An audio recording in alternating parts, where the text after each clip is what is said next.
And there we go. That microphone is on. Welcome, everyone. You're watching VolcanoX live stream. I'm your host, DrFox2000, and welcome, everyone. Wow, we got 87 people in the house already. Extra chairs in the back, no worries. Lurkers Lounge is going to get some piles of cookies here in a second. We'll work on that. And welcome to all of you. It's, wow, what a day. So I heard that we've got some large cracks in highway, what is it, 427, somewhere around, well, I'm not sure what the crack actually is. The big shift. So that'd be interesting if anyone can. It's Road 43. Okay, Road 43. I'm not familiar with that one. 43. Is that what it is? Out in. Actually, I was going to say, let's look at the map here and do it that way. That might tell me. The road from Grindavik to the north, which passes the Blue Lagoon. Yeah. Okay, is that, it's not 427? Oh, okay, I guess, yeah, that would be 43. Okay, Road 43, which is, yeah, got it. All right, yeah, I keep thinking that one, because it you turn from 427 onto that to get over to the highway, etc., the other highway. Okay, and go either to Reykjavik or the airport from that location. Anyway, yeah, as we see on the screen, let me go back to that one specifically. That is the one from Grindavik. This is via live from Iceland, and you can see the traffic, the row of traffic, and they're all turning here, and they're all heading not up Road 43, because that's where it's cracked. They're going around, and I am assuming that they are going on the by the power plant or somewhere there, or ending up just beyond the power plant. If that is correct, let me look at that photo. No, that one won't work, and neither one will. That one, we'll have to get the right one here. Give me a second. Welcome, Ilsifer is here as well. Hi, everyone. My birthday today. Happy birthday, Ilsifer. It's only the 10th here. Your birthday is, well, I guess, yeah, it is now over there. Happy birthday there, Ilsifer, and glad that you joined us. Anyway, yeah, looking at what we see there, though, that is our wonderful town of Grindavik evacuating as we speak because of the impending danger that lurks just up the road, or right here, never mind up the road. it pretty much right there.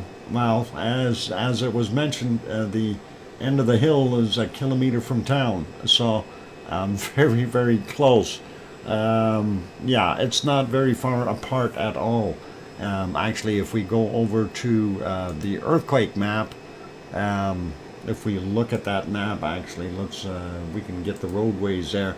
We'll just cut this down to 10 minutes. That gets rid of most of them. So what they're doing is they're coming out here, and I don't know if they're going to use this road or if they're actually coming through here. Does anyone know right now? It's me. Oh, Yona. Oh, Yona. Okay. So are they using this road going past the Blue Lagoon, or are they not? That is what I'm curious. They are using the road to the west. So they're using 425 instead. Is that correct? They are using 425 and 427 out the other side. Okay, and not 43 and not 426. Okay, so all right, so not around here and not from here on. They are not using it. So interesting. So they're evacuating, well, yeah, I guess they're coming up there and evacuating down this route. That will take them over here. They can have a look at the lighthouse. I don't think they're interested. And they'll head on over here and then end up on 44 by the airport and get over to Yarvik and go either, well, I don't know if they have relatives here in Keflavik, or if they head off to our wonderful Reykjavik, the capital, in that area. Or if others are going, they may go to other settlements. I don't know. There's not a lot in between Grindavik and until you get way out here. I'm just trying to think, what's the next town or settlement along the road here? That's quite a ways away. So it's kind of more you want to go the other way, I think.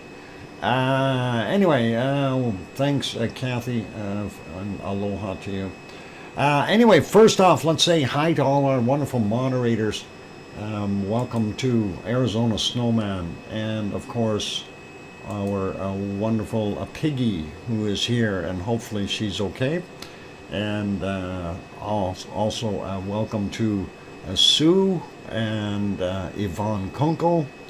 And we've got a CND boy and Siggy and Gary 24/7 Live, AZ Skies, amongst others. And we may have some other moderators in there, but we've got lots of moderators covering everything, so we're all good. And thanks for being here, moderators. Also, a big welcome to all of you, and we're going to try to see what else we can come up with here. I see we've got 139 in the house now, so we're up to 145. Not going to be naming names to say hi to everyone, because that would be a very, very tedious task at this point. So welcome to every one of you, and appreciate you all being here. So as you can see on the map, this is 12 hours worth of 1,558 earthquakes. The largest I see on the screen is a 5.6. We've had a 5.3 there. A 5.8 is the largest I see on this chart. So 5.8, 5.6, 5.3. Things are absolutely crazy as far as what's going on. And those, of course, are out. Well, a couple of them over here on the North American plate. We've got some, there's a 4.9 right on the crack itself, which is the Raken's Ridge. And of course we see a multiple 4s in there mixed in with everything else. And then the closer we get, we get to home plate basically, we're seeing just a tremendous amount of quakes here. And of course, with this many quakes, this site is actually took my computer a little bit to get going here. I had to reload. Anyway, it didn't love me, I'll put it that way. So yeah, this is just a crazy amount of quakes, and I'm going to cut this back down, I think, to 3 hours, just so what we can see is very, very fresh. And even within the last 3 hours, we are seeing sizable earthquakes. We've got a 4.1 there, a 4 there, and multiple 3s in here, 3.1, 3.7, 3.3, 3.11, another 3.3. So yeah, those people that are evacuating, I think they have good reason to leave the scene. Just had another quake pop in here. This is a very new 2.96, 5 kilometers down still, 2338. So that's not the newest one, I don't think, but definitely right up there. So I'm surprised that we're not seeing more action up in this end, and that all of a sudden we see most of everything happening down here. And this is kind of I don't know, let's just look at this. We are seeing bleed over And I don't know if it's just with the quakes, with the intensity of the quakes. We are seeing stuff happening here in Fragedalfjall as well. And this is actually down in the water region in part of Fragedalfjall. So is there a possibility that this could shift yet? You know, this is something going crazy. Yeah, actually Kim Raudenbush, over 1,500 in the last 24 hours. If we set that to the 24-hour mark again, here you can see 1,905 quakes in the last 24 hours. 1,905. So that is an incredible amount of earthquakes. So we're cutting it down to the 3-hour mark, and we're still inundated with one heck of a swarm.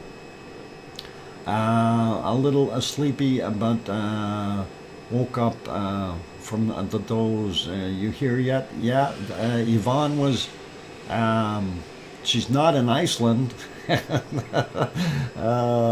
She's still back in Germany, and she's, it's not the 15th yet. Hours. Are you taking an earlier flight, Yvonne?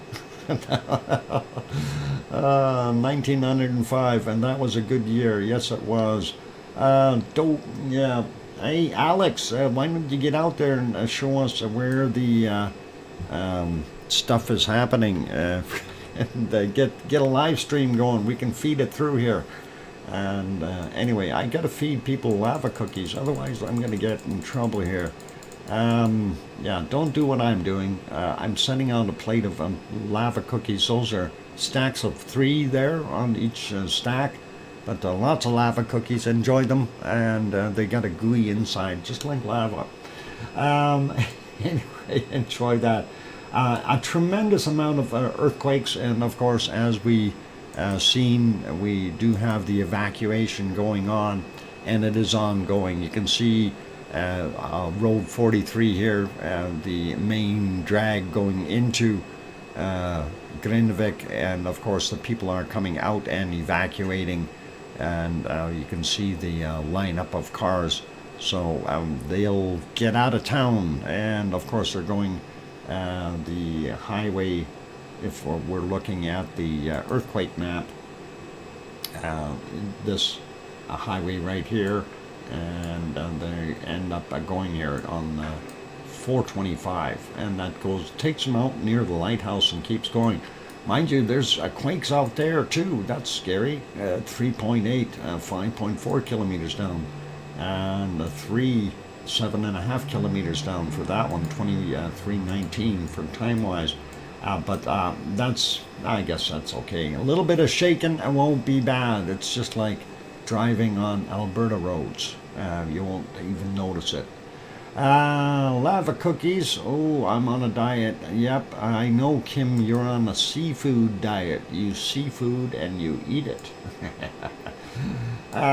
Anyway, lots of fun watching this, and of course we'll put it back on the multi-screen here just so we can get a better idea. Now, I was trying to actually bring up the VSAR cam by itself because I wanted to look at that one from a little bit earlier in the day. Also want to bring up the MDL cam to see if we can spot anything there. So let's see if I can find these cameras. And I've got so many open windows here, it's tough to get the right ones here. So bear with me, guys, and we'll figure out where they are. I have multitudes in here. I think this may be the one that I'm looking for. No, that is not the one I'm looking for. That one, this one is the one I'm looking for. Okay, I found that, but now I got to find where it is on my studio stuff here. Is it over here? No, it's not there. Somebody has moved things on me again. I hate that. There we go. And that's actually the one I want. Okay, and where the heck is that? That is here. That's the VSAR cam, and I was hoping that one would show it. we'll back this up a little bit and back into daylight, I think. Let's see if we can get it there. That's a little earlier. I don't know if they were working on stuff there or not. I'm just trying to get it to do its thing here. I think servers are going to be slow getting us around today. There's going to be a lot of internet traffic there from Reykjavik, or from Iceland in general. Let's see if that'll show up. Nope, it may not. Darn it. I was hoping it would come to life real easy, but it's not. Oh, there we go. We got it to an earlier time. Now, this is before, well, this is at 13:35, and you can see the power plant right there. There's the hotel, and the Blue Lagoon is just off on the left-hand side here. Now, that road goes out there, and of course that is 43 that goes out to the other highway, and then you can go to Reykjavik or the airport in Reykjanesbær, Jarvik, that area, Keflavik. So in here, of course, we were seeing a tremendous amount of quakes earlier, and you know, you kind of got to wonder where is the actual damage. Let's see if that'll help. If we move forward a little bit, it doesn't love me for some reason. I wonder if their camera was off. Oh, the last picture I have of it are on my old phones. Oh, Yvonne, can't you download, or hang on, you should be able to download that, or take the SIM card out. That would be, you should be able to take that and get a SIM card reader, and they'll be able to get the pictures off your SIM card on that old phone. I hope you didn't throw it away yet. Anyway, that is the live shot there of that one. Let's see if I can locate the other ones here. The power plant has some danger from big quakes, or some damage from the big quake. Okay, I was not aware of that. Yeah, repairs would cost me about 300 euros. Wow. Yeah, and then they probably would have to format the phone. But no, Yvonne, to take the SIM card out of that phone and put it into another device, another phone, even an old used one, and be able to download those photos on Wi-Fi or something, and that is a way of doing it. I don't know if you can manage to do that. Power plant had a fire earlier this evening. Ah, okay, I wasn't aware of that. Do you know roughly at what time that fire was supposed to have taken place there, Gomez? Just curious, because we can go back a little bit, and this is at 21:30. If we go back a little bit earlier, and there we see some flashing lights. I don't know what was going on at that point in time, or if that is blocking the roadway or something. Anyway, that was at 1939, where we see some emergency traffic stuff, and then it was buffering. So I'm wondering if there was some another quake around that time that caused the stream to buckle or turn off. Sorry, can't quite remember a time of a fire. Okay, no problem. And Alex says probably a repair for the road crack. Yeah, so the road crack is in that area. Is that what you're saying? I'm probably repairs for the road. Yeah, I would think that they'd fill the big crack in and hope that it doesn't open any further.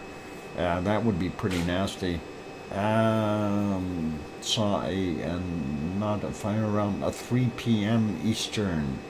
Okay, 3 p.m. Eastern. I don't know what that would have been. That would have been quite a ways back. Be back later. Okay, Yvonne, you take care and keep those fond memories in mind. Okay, that it's not gone. Okay, not yet. So hang in there, Yvonne. You never know what is going to happen. Anyway, look forward to your flights there on the 15th. That's what we got to say. Anyway, yeah, so this is buffering. Let's not sit here and look at that. That is driving me buggy, and we'll put that, let's see, back on live, just so we can get that going. Okay, and that is still buffering for some reason. I wonder if they're overloaded or something on that particular site. I hit the refresh button. Let's see what it does. Okay, it is working. Yep, actually it is. So, okay, maybe just had a little glitch there. Anyway, yeah, looking at that damage and stuff, if that was in fact, you know, a big crack in the highway, that, you know, what I heard was it was 12 inches in width, and that is pretty nasty. 12 inches, 30 centimeters. I don't know if that's correct. I certainly didn't see it, and hopefully we will see something going on here. And of course the evacuation is ongoing in Grindavik, so definitely, you know, this is for real. This is not a drill. This is not a drill. This is a for real evacuation, and we hope that everyone there gets out safely, that they don't leave anyone behind, and things happen. Dr. Fox, a part of the road uplifted. Yep, I wouldn't doubt that, Sue. Pressure or just basically snapping apart, and one side would pop up, the other would not. You know, speaking of the uplifting, and that's exactly it. If we go have a real quick look at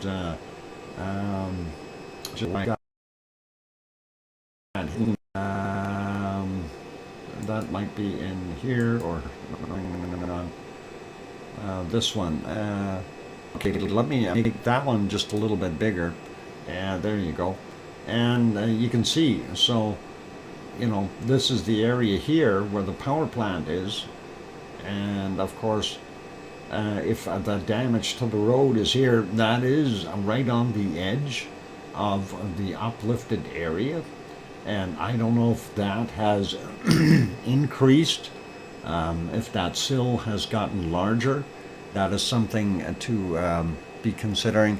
Buffering, I'm seeing normal bit rates here right now. I don't know if it was buffering, but yeah, so that is what the uplift area was. Now, if it's changed, I don't know. Let's see what this other report is here. This one was evacuation plans. Okay, we got that. There was some more stuff here that I wanted to check out. I know there was a couple other reports. I have to kind of find things here. Which one was this one? Let's take a look and see. Okay, this is our next volcano report, and that gives you a pretty good idea of where those earthquakes started hammering, and that is right there. And you can see they are pretty much at the surface from the looks of things here. So that is very, very interesting. Okay, earthquakes over time under the Reykjanes Peninsula, and there we go with that. And this, of course, a location of today's earthquakes near Grindavik. This was earlier, of course, and this is obviously, this must have been yesterday's, because I don't think that's today's. Today's everything was down here. So let's take a look at Well, I guess they must have included some of that. What are they saying here? Following a few calmer days, the seismic swarm has picked up dramatically today. In the past 24 hours, there have been 30 quakes above magnitude 4 and 108 quakes between magnitude 3 and 4, not counting hundreds of smaller ones. The IMO wrote in its last update. And it says earlier today, 12:44, an earthquake of a magnitude 4.1 occurred, I guess, and I'm going to butcher these names. Is it Silengarfeld and Sunhun Young Gergi? Yeah. Boy, oh boy, some of those Icelandic names. You have to be a poet to say them. Anyway, the craters, craters are about 2 to 3 kilometers northeast of Grindavik. A dense swarm of earthquakes began around 7 a.m. this morning in the same area, and nearly 800 quakes have been recorded since midnight, including 9 greater than magnitude 3. We know there's a whole bunch more. Okay, magma accumulations continues near Thorbjorn at the same depth and at the similar rate as before.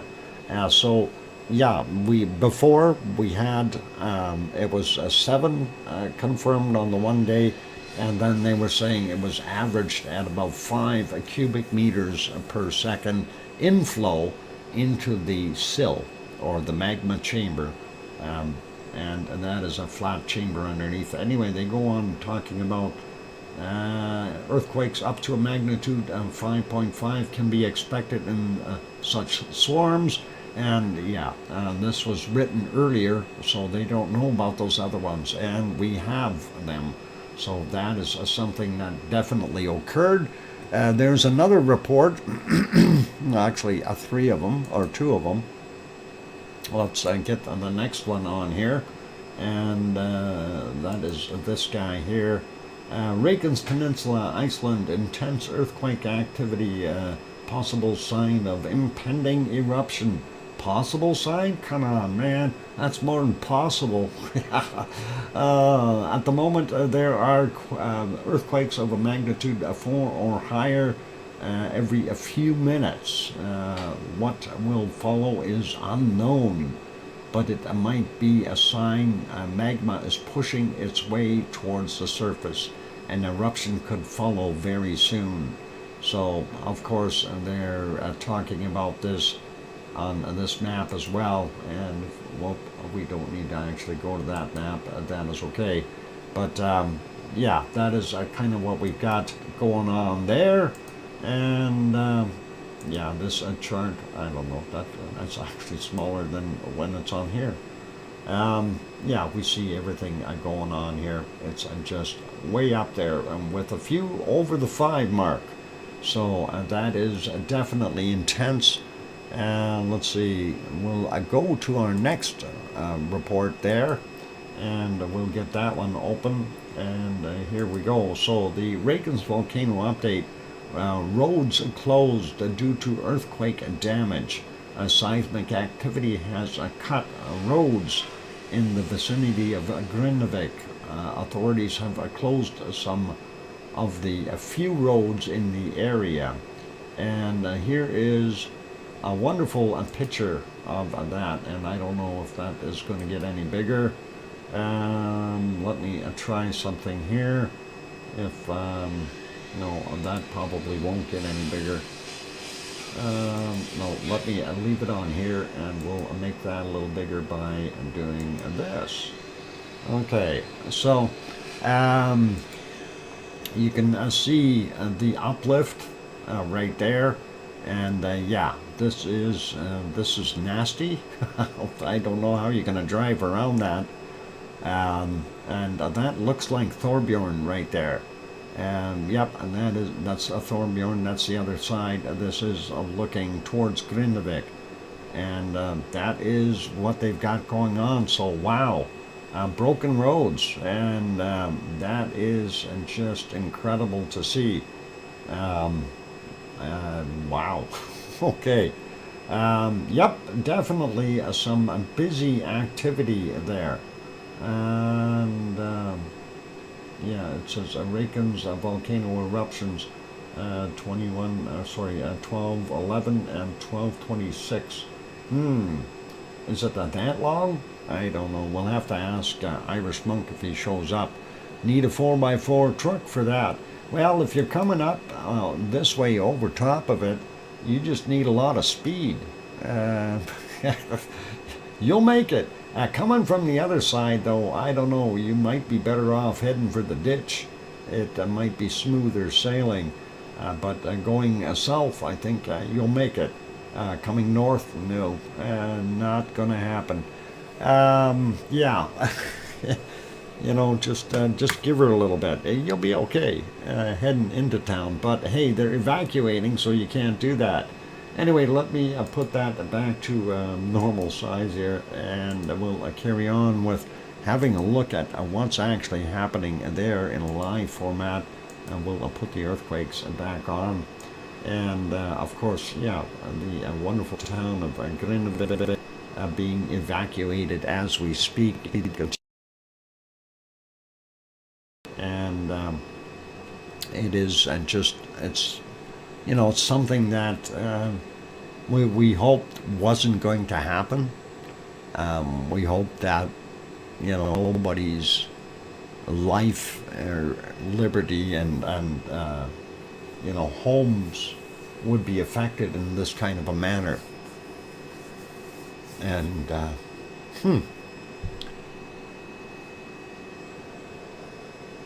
sorry, I get a little choked up, you know, if somebody's going to lose their town. You know, we don't want to see that. We really don't. Anyway, it is time for me to take a break, so I think I need one, and just to kind of keep myself going here. And my best wishes to all of Iceland, as this impending eruption is sitting on their doorstep. So anyway, be good, everyone. And don't go away. A lot more to come. I'm your host, DrFox2000, here in Edmonton, Alberta, Canada. I will be back in about 5, 6, or 7 minutes. And here's some music in the meantime. Don't go away. Thanks.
There we go. Microphone is on. I got a sticky end. It's supposed to, it's not whiners, it's winners. Winners. There we go. I get that correction in there before somebody says something.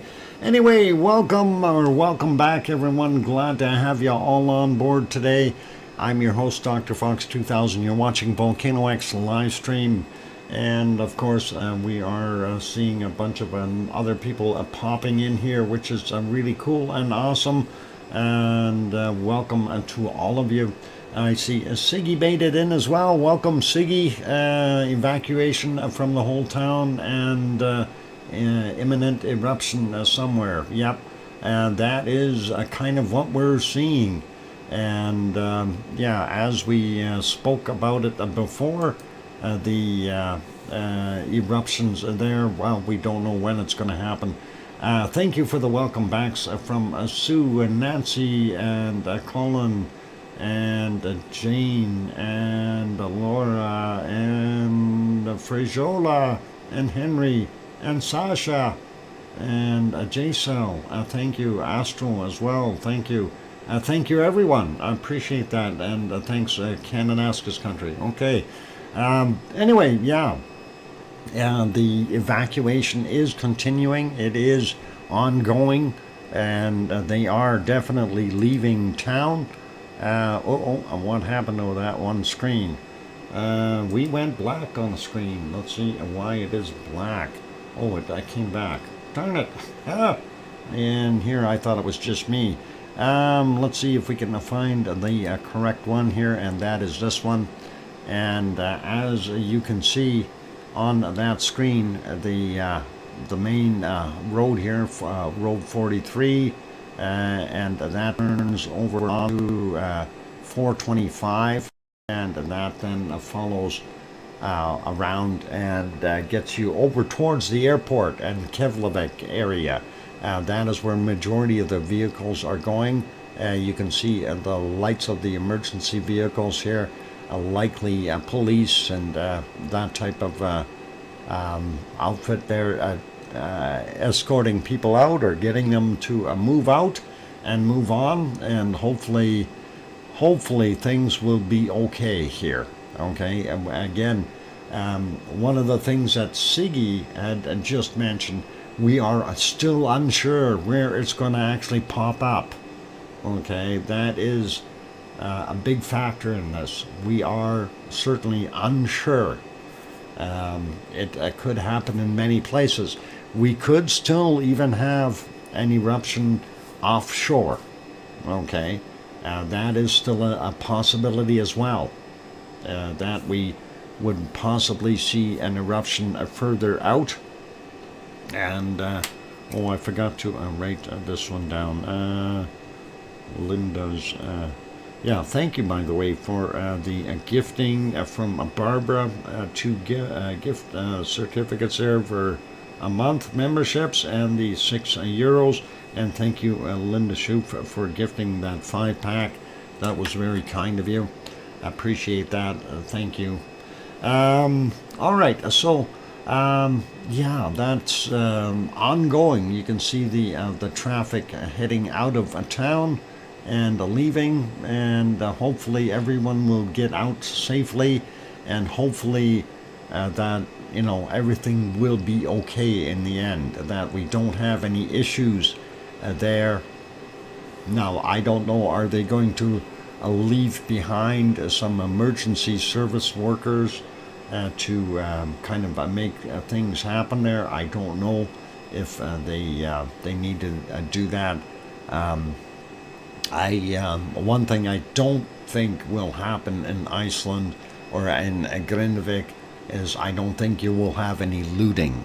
I think the Icelandic people are a fair people and a lot less more criminally intent than others. I'm not saying that there is no crime, but I don't believe that there's going to be a lot of a lot of that kind of stuff going on. So that's something that is pretty good. This is not the U.S. Yep, you got it. Yeah, this is it's a close knit community there, so it is what it is. What is it? 12 years ago on the 11/11/11, I bought my very first smartphone and went to a nerdy binary date party. Oh, going self. You're dating yourself. Oh, hang on. That didn't sound right, did it? I can almost promise that there will not be a single incident of a criminal activity. Yeah, and that's kind of the thing that I see there too. And people are good people there in Iceland. Uh, yeah, and if there is something that went bad, it's probably someone from somewhere else. Adriana saying, "Hi, Dr. Fox and all, welcome." Anyway, yeah, as we see that it continues, though. I think the emergency workers and so on, their primary focus is not to worry about so much of criminal issues, but rather safety issues to get the people out. And I know in some cases, there are elderly people there in some locations, and of course, some people need assistance. Something Yvonne mentioned earlier, she talked about meeting when she gets there, meeting up with the good people that run the N1 station. Oh, wow. Ken Wilson, thank you very kindly for that £10 super chat. Ken Wilson, appreciate that, and welcome. I'm glad to have you on board. And we'll get that written down here. So, yeah, basically what Yvonne had said that, and I can understand Yvonne is a little bit torn up right now, too, because that affects the places that she loves, and of course that is that hotel, the Northern Lights Hotel beside the power plant. She likes staying there, and this is something that is very much so in danger, as well as the town of Grindavik. And she mentioned about the manager or the people that run the N1 station. Thank you, Laura. I appreciate that. Laura and Bonnet. Get that written down here. Thank you for the $3.99 super chat. That is awesome. Anyway, yeah, with the good people there, and I've met these people, so yeah, I can relate. They are good people, very, very good people. Um, they were also part of the Icelandic search and rescue teams at certain points. I don't know if they still are, but they were when I was there. They volunteer on to do it as well. So knowing that, hoping that everything is Grindavik was famously voted the happiest town in Iceland. Wow. And yeah, like, like honestly, for an experience of me as a foreigner having gone to Iceland, the hospitality of Iceland was awesome, and the friendliness, especially when you take a look at, you get into a smaller community like Grindavik. Of course, it's a little bit more of a hometown situation, and usually they in a lot of places they kind of don't like somebody from the outside, but I found it just absolutely welcoming. So it is good, they are good people. Anyway, we hate to see anyone lose anything. And of course, with these quakes, that is one thing. And of course, the impending possibilities of, the volcano being in there. It's a place you feel at home, Dr. Fox. Yes, Barbara, that is exactly it. Even though I don't like windy places, it's still nice. I liked it. Anyway, this is the quake activity in the last 3 hours, ladies and gentlemen. So that is kind of giving you what's going on. We got 404 quakes in the last 3 hours. Majority of them are piled up here, and the largest ones, of course, are there just to the southwest of Grindavik, and you can see a 4.1 in here, 5.5 clicks down, a 3.6, 4.8 clicks down, 3.4, 4.2 kilometers down, 3.3, 3.9 clicks down. We've got a 4 right there, 3.7 clicks down, 22:24 was the time on it. 3.7, 4.5 kilometers down. So, and that is still a fairly deep depth, for any magma pushing up. And I'm wondering in some of these other quakes, see, that's a 5.2 clicks down. What about over here by the Blue Lagoon? Now this gets a little more scary. Okay, we see a 1.1 is the depth on that. This is a 0.3, 1.1, 10 minutes after midnight. This is a much deeper, 7.4 kilometers down. Going further away here, we see this is 5 kilometers down for that 1.9, 1.3 at 2.1 kilometers down. So where are the hot spots? And looking under Grindavik, and we got 7 kilometers down. This one here, 2.3 and 2.7 kilometers down, just before midnight their time. Then we've got a 4.6 clicks down for that 0.4, a 1.9, 4.7 kilometers down. A little further over, we see a 1.1, 1 kilometer down, that kind of thing. There's a 1.3, 5 clicks down. Here's another 0.3, 1.1 kilometers down. 2.4, 3.4 kilometers down. So if there is impending lava coming up, we don't know exactly, or magma coming up, we don't know exactly where it is yet.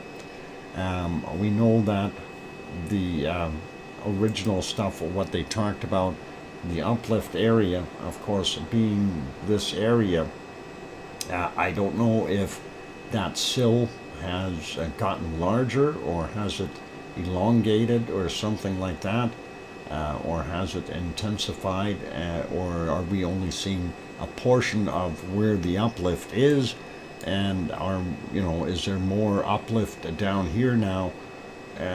These are things that you have to wonder about. Obviously, it's moving away from the Blue Lagoon and the power station. Well, if that is the case, with the new quakes that we see down in the lower area, that would be a sign of a movement and a much larger intrusion than in any of the prior eruptions. And that's kind of what I'm thinking too, Siggy. Seriously, it would be a lot bigger. Anyway, let's put that back on the quakes here. New quakes are coming in, and of course if we push our map all the way to the top, why does it do what it does? Okay, at 50 minutes after midnight there, we had a 4.1, and that is off ashore. No, that's right in here, I think. 2341, a 5.5 kilometers down. Interesting to see the depths, but they're still not up high enough. So if something is going to push, we might see it push in a location we're just not expecting it to pop up in. You never know. It's got to be a weak spot somewhere along the way. Anyway, we'll just zoom that out a little bit and leave it right on there. go back to this one for a second, and yeah, we see the headlights of the cars leaving Grindavik, and you can see some emergency lights flashing there. The likely the police kind of making sure that everybody goes down the other road and doesn't try to go through or Road 43. And thanks there, Henry, for the 3-minute warning. The latest satellite measurements point to a very large intrusion stretching from under the town in the southwest to the flats in the northwest. Wow. So basically, kind of, if we go here, kind of this area here, like this, is what you're saying about the size of this earthquake swarm. Is kind of what I'm guesstimating there, Siggy. So,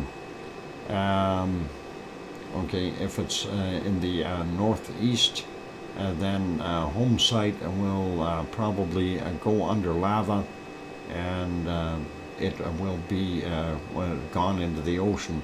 And yeah, well, the home site, hang on this map, it's a little bit harder to spot where it actually was. There's Siggy, and there it is.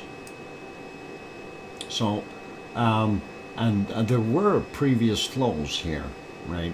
This is the location. If I got the right location there, Siggy, yeah, that's the intrusion area, okay, and there, and so, yeah, that's Siggy's old digs, and they are still apparently, yeah, that's on the flat area that will feed from the northeast end.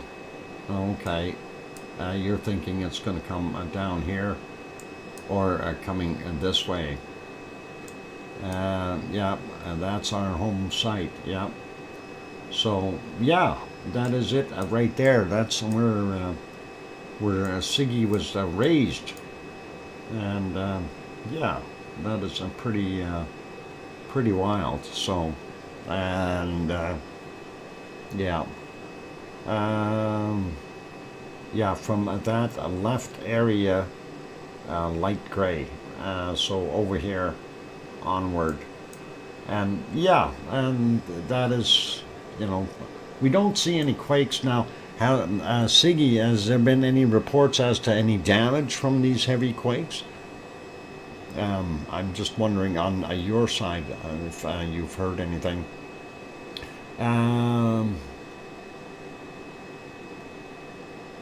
Would I consider a live stream with an American geologist, asking him questions? Well, I could consider that. Depends on what kind of questions. The first one I would have is, hey, where's the gold? And where are the diamonds located? Oh, I know, I want those. Yeah, oh, I got muscle cramp. Sorry. Yeah, I've been doing a lot of work today, so legs are a little cramped up. Yeah, there has been damage to some houses, and the old people homes, heavy damage. Okay, that is unfortunate, very, very unfortunate. Hope things fare well there for those people. Yeah, it's always, you know, a bad situation, and you know, here we are seeing them basically fleeing their homes because of, well, it's not because of the evacuation order. Yes, it is because of that, but the impending doom that could strike. And, you know, we may end up with more 5+ magnitude quakes. And if you, you know, get a series of them, then you have things starting to shake apart. You have things starting to fall apart. Over time, as Piggy mentioned in here before, she lives in Kos, Greece, and on the island, and they get a lot of shaking. So, when the shaking, say every couple times a week or something, that even if it's only a 2 or something on the scale, that shaking adds up, and it will eventually reduce your buildings to rubble, and they do need to be maintained and built to that higher intensity. And of course, Grindavik, I don't think they build them well, but I don't think they build them for prolonged shots, time after time after time, and that could be the issue. Paul Carter, welcome, and much larger than the latest estimates. Yeah, I think it probably would be. We'll see what transpires in the near future. Anyway, it is a kind of break time for me, so I am going to leave it on here. What we've got on the top right screen there, of course, is the earthquake map, and I just want to maybe zoom it out by one shot there. There we go. And you can see there's a ton of Grindavik.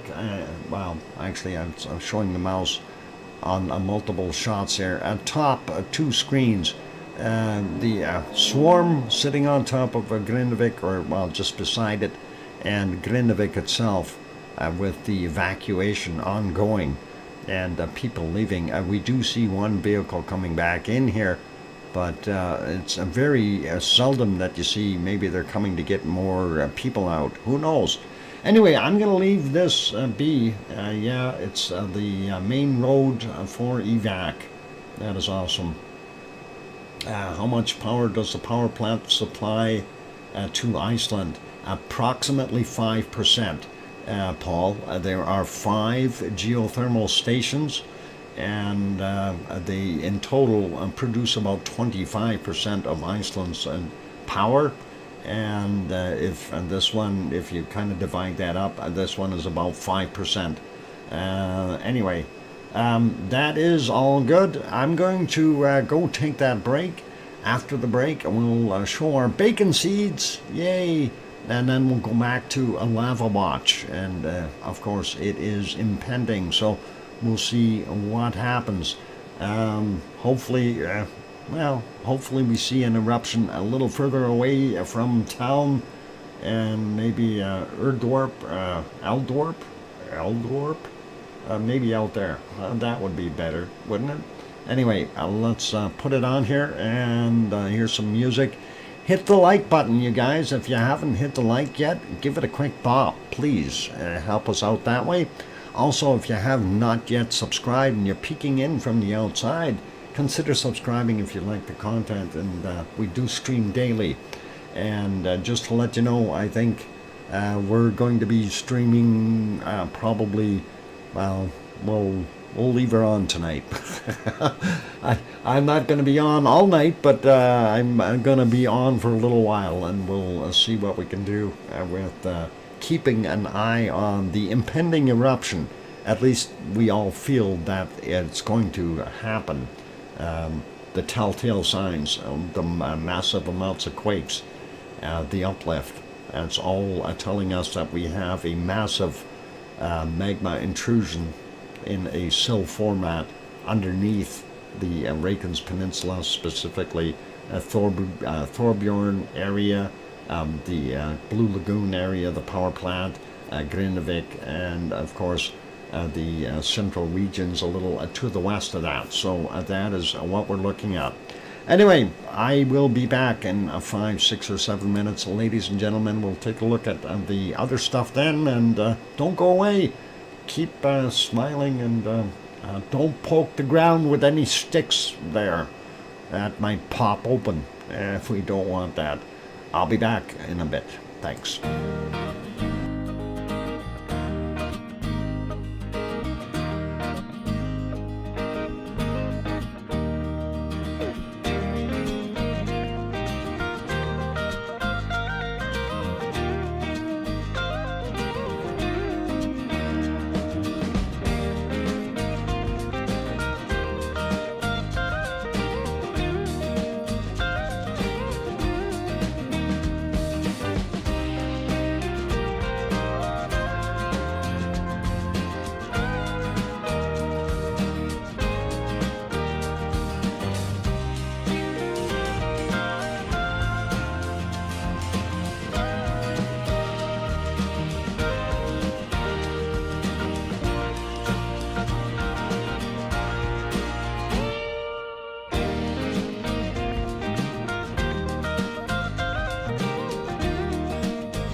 And there we go. That microphone is back on. And yeah, wow.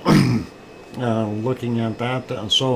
That new quake. First off, yeah, let's get over to that. But thank you for the welcome backs from Sue and Mary. Jane, Mary, and Kevin. And the chat is going too quick. J-Cell and Henry Nelson and Kananaska's Country and Cookster, Littlefield, and thank you, Michael Olson, Frijola, and I think we got everyone here. Connie Tyree, thank you.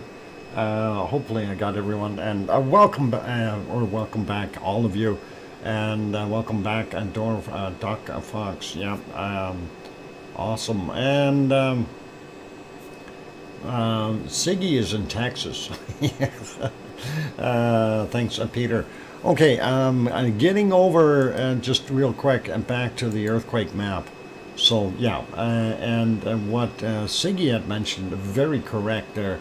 The initial quake will come in, and what will happen is they will verify the data, and sometimes it goes up, sometimes it goes down. So that is the way it is, and and now they've just reduced it again and back down to a 4.55, it looks like, or 5.6. That one that they had put up to a 5.1 or 0.1. Anyway, Oz, thank you for another wonderful super chat there, Oz, and that is very kind of you. And $5 super chat. Writing that down. Could you show the other map of activity over the last 3 eruptions, please? The last 3 eruptions? As in, oh boy, I don't know if I have that one. I'll have to take a look for it. I'm trying to think of which one that actually is. The lava layout, I don't know where I've got that one. I'll have to dig for it. Anyway, let's see. A lot of things. I can't see my own town anymore. Yeah, it's done in, and there's the earthquakes, and this is where it seems to be happening mostly, and right now. So, are we seeing another uplift scenario? We don't know what's going on there right now. And of course, looking at the other places, we are still seeing fresher quakes in here. 57 minutes after midnight, 3.3, 2.5 kilometers down. You know, that kind of thing. We got a brand new one here. 1 kilometer down at 1:10 a.m. a 1.4. And that is just on the northern end of Thorbjorn. This one over by the Blue Lagoon is 54 minutes after midnight. That's a little deeper, 4.2 kilometers down. Here's another one that's fairly far up, and that's 3.6, a 1.1 kilometers down, 36 minutes after midnight. I'll get it out yet, and there we go. 2.4, 7.5 kilometers down, or 7.6. That's a little deeper again. So some of these quakes, I don't know if we're really seeing magma intruding, or if we're just seeing fracture things happen. The Lube Lagoon. It'll be a lava lagoon pretty soon. Earthquake was okay as Ragnar and Siggy and Rudy. What? Ragnar, Siggy, and Rebbe in the weeks before. Earthquake-wise, is that what you're asking, Oz, or do you want just where the lava flow was? Because I think we can find both of those. It's going to take a whole bunch to get the earthquakes. That's not so easy going back over time. But yeah. Anyway, that is what we're seeing right now. I'm trying to move the wrong screen here, and yeah, a lot of quakes. Now, as a whole, though, I want to kind of zoom out here and take a look at the rest of Iceland. In the last 3 hours, we have had nothing from beyond Katla, nothing out at Grimsvatn, Bardabunga, Askja, and those areas, nothing, no quakes up here at Grimsey at all. So everything is located down here in the Reykjans, and that is what's going on. So, of course, that a mandatory evacuation for Grindavik is on its way. We watch people driving up here, and then, of course, the authorities are sitting here making sure they follow the route and head out on that direction. Now, on the other camera that is sitting over here, I did notice during the break that there was a car that went by, and I don't know, it was moving pretty good, and he was coming up in this area. We could see brake lights. I'm wondering if they had repaired the road a little bit. So that is pretty wild. But, you know, it's interesting that we're not seeing as much here anymore. And this morning we had a whole bunch in that area. So if we go back to that 24-hour thing and take a look, and there you see what I'm talking about this morning. We had that there. By the way, the numbers are up 2,033 quakes in the last 24 hours. The road has been temporarily patched. Awesome, Alex, that is wonderful. Anyway, now 2036. So the quake totals are continuing to rise, and that's over a 24-hour period. Over 2,000 earthquakes in that vicinity, and a majority of them are there. So that is what we're seeing. And of course you see the map turning red as I zoom out, and of course this map is having a hard time depicting everything, and there are so many quakes on here. If we zoom out, and that'll give you a better viewpoint. So yeah, some sizable quakes, including of what we see here, 5.8, 5.6, 5.1s.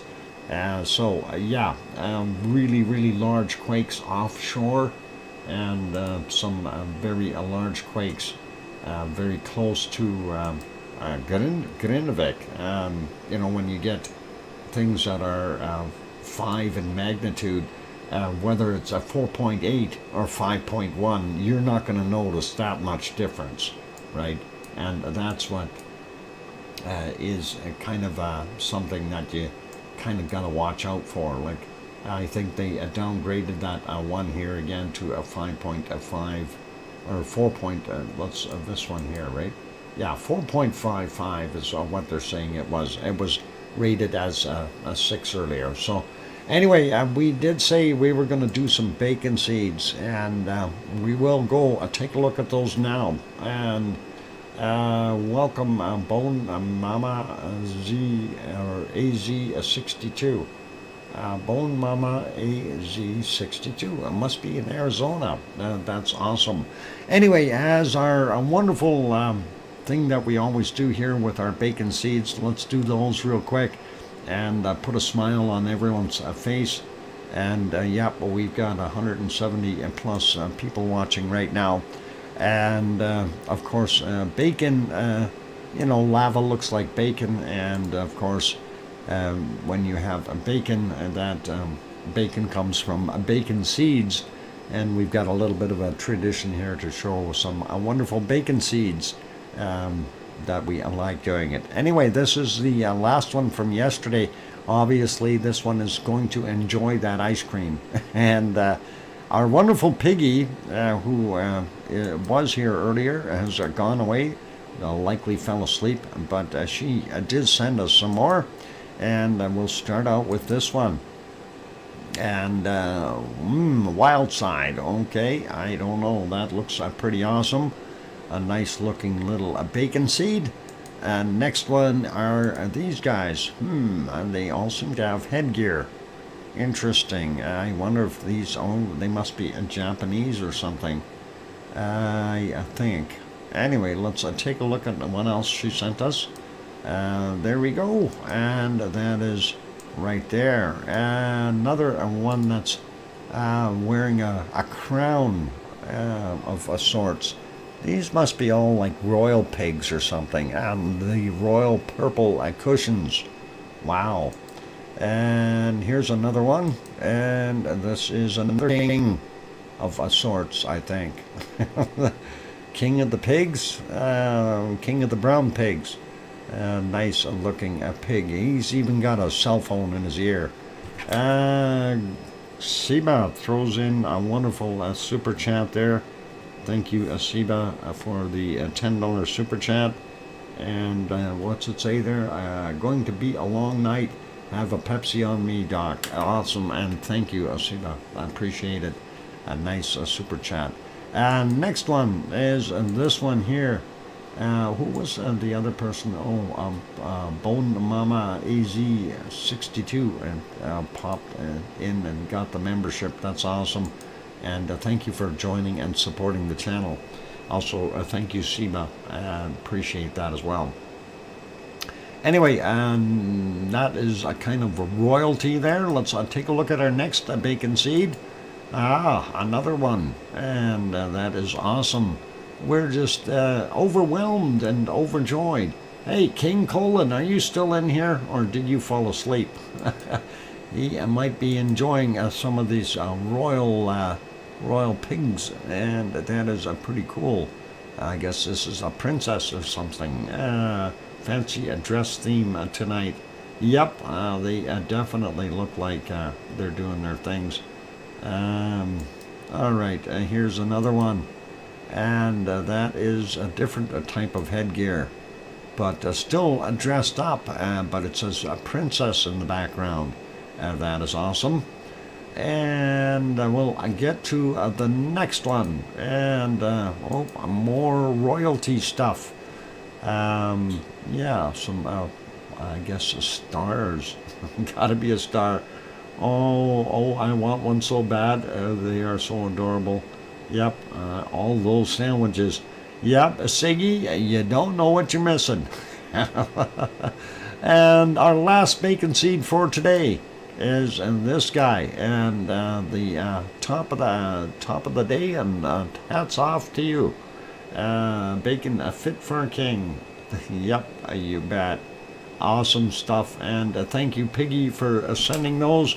Michael Olson throws in a super chat as well. Thank you very kindly, Michael, and appreciate that, Olson. And it says, I'll add to the Pepsi fund, Doc. Doc is going to need them. Yep, you bet. And actually, I am gonna need, tomorrow morning, gonna have to head out and get a whole bunch, and make sure that I have enough for the entire long weekend. By the way, it is a long weekend here in Canada for most people, because our November 11th Remembrance Day holidays falls on tomorrow, on Saturday. We get Monday off, so we're fortunate that way. Anyway, a big thank you to Piggy for supplying all those wonderful bacon seeds. Wow, Bone Mama,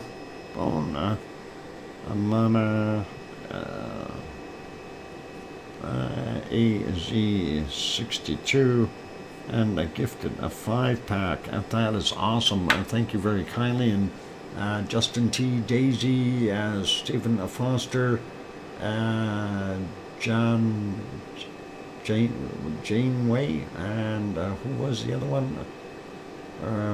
Colonel Pixie was gifted. Some of those I don't know, but awesome gifting nonetheless. And thank you, Bone Mama EZ62. I really do appreciate the support for the channel, and that is awesome. Okay, let's get back over to our shot here, the multi-shot first, and then I do want to take a look at the harmonic tremor charts. and I know they must be going absolutely nuts with activity. So quick view, and again we'll take a look at the direct view of Grindavik, and you can see there's still quite a lineup of cars. You can see them, they're all heading up here, and they will be turning onto a 425 and heading out towards the airport and getting out. You got Keflavik and Reykjanesbær, Yardvik over there, and the highway, of course, and back to Reykjavik. And it's really not that long of a drive. It's kind of tedious instead of being able to go straight, unfortunately. But that road is closed due to the damage on the road, plus I think also safety reasons. You never know what's going to erupt there. And that is why they're closing everything off.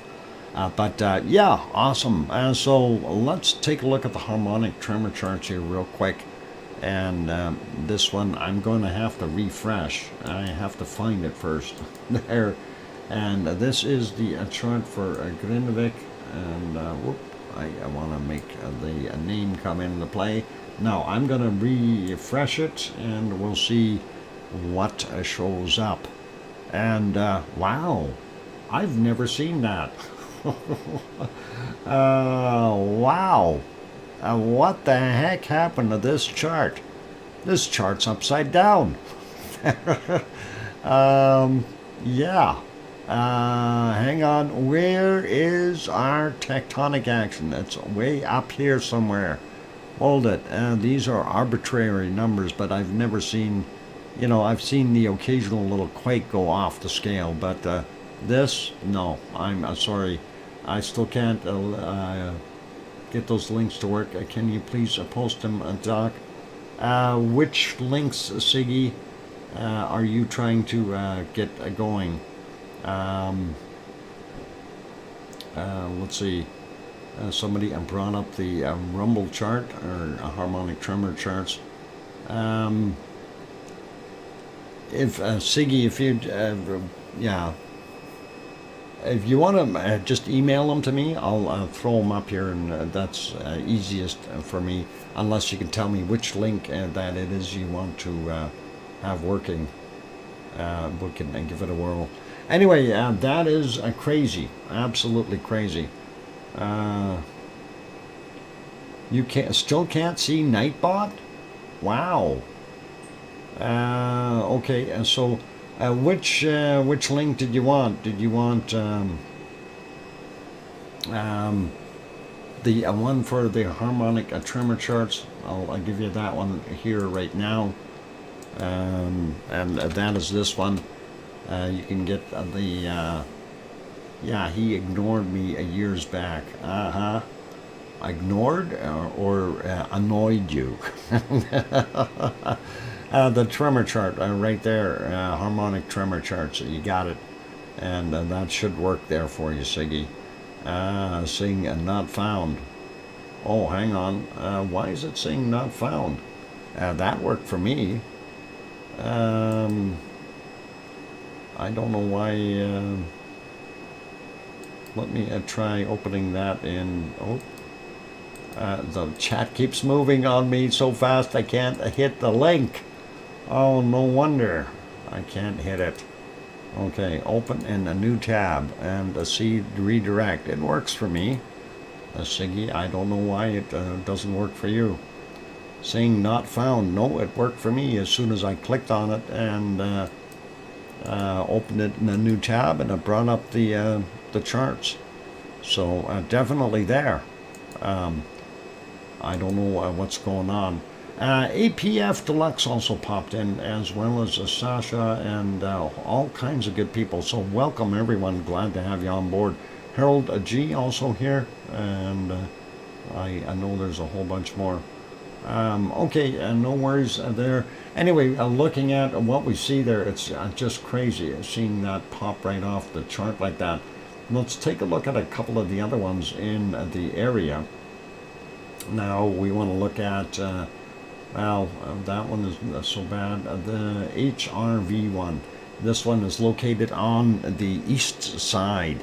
eastern side of Fragedalfjall, and that is of course Siggy's land, or Siggy's family's land, and we do see the very similar spike up there and a little bit more of a drop here as far as our magmatic. So tectonic is your blue color, your seismicity is our green, and the purple is basically referred to as the magmatic, and that is very interesting to see that. So big, I've actually really not seen that so much before on here. Usually we see it just get wild and stay up there.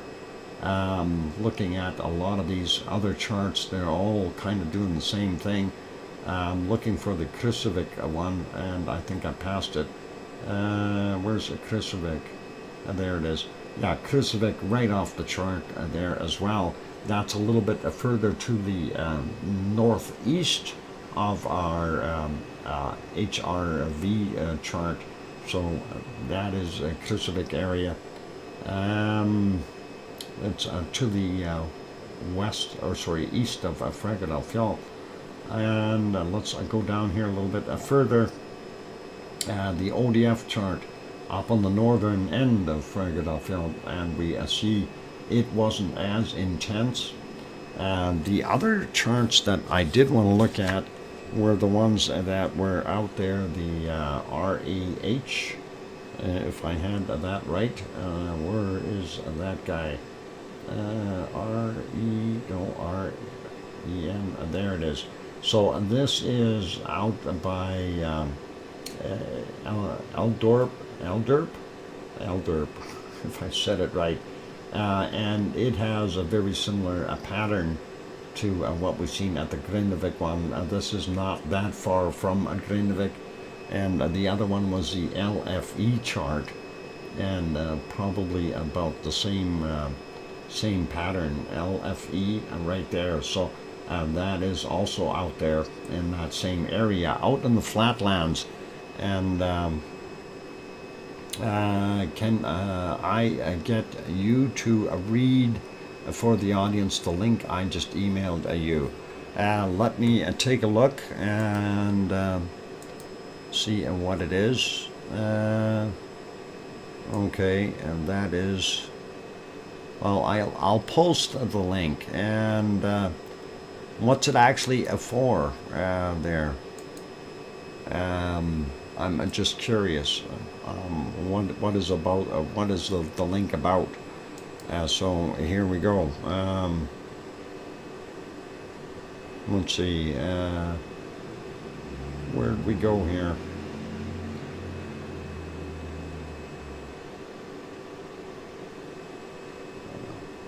Manolin. Okay. Well, I'm gonna go just take a. Can you send me email if you need? Oh, okay. I'm just going to see if I can get that link to work, and see what it actually is here, because it says a community. Okay, there. Okay, and then I will post for you. All right. So. Yeah, now I got it. So let me do this. I'm going to get that link in here for you, and we'll see what we can do to get that going. Okay, I copy and paste, and there we go. That should work for that. So yeah, I can't remember a name. Something with Herc. Hey, welcome, Yvonne. Good to see you. Anyway, yeah, there you go. Just I figured I'd throw that in. And let's see. What else did I want to look at? So far, what we're seeing is just a lot of movement there, and it doesn't matter which chart we really choose or look at.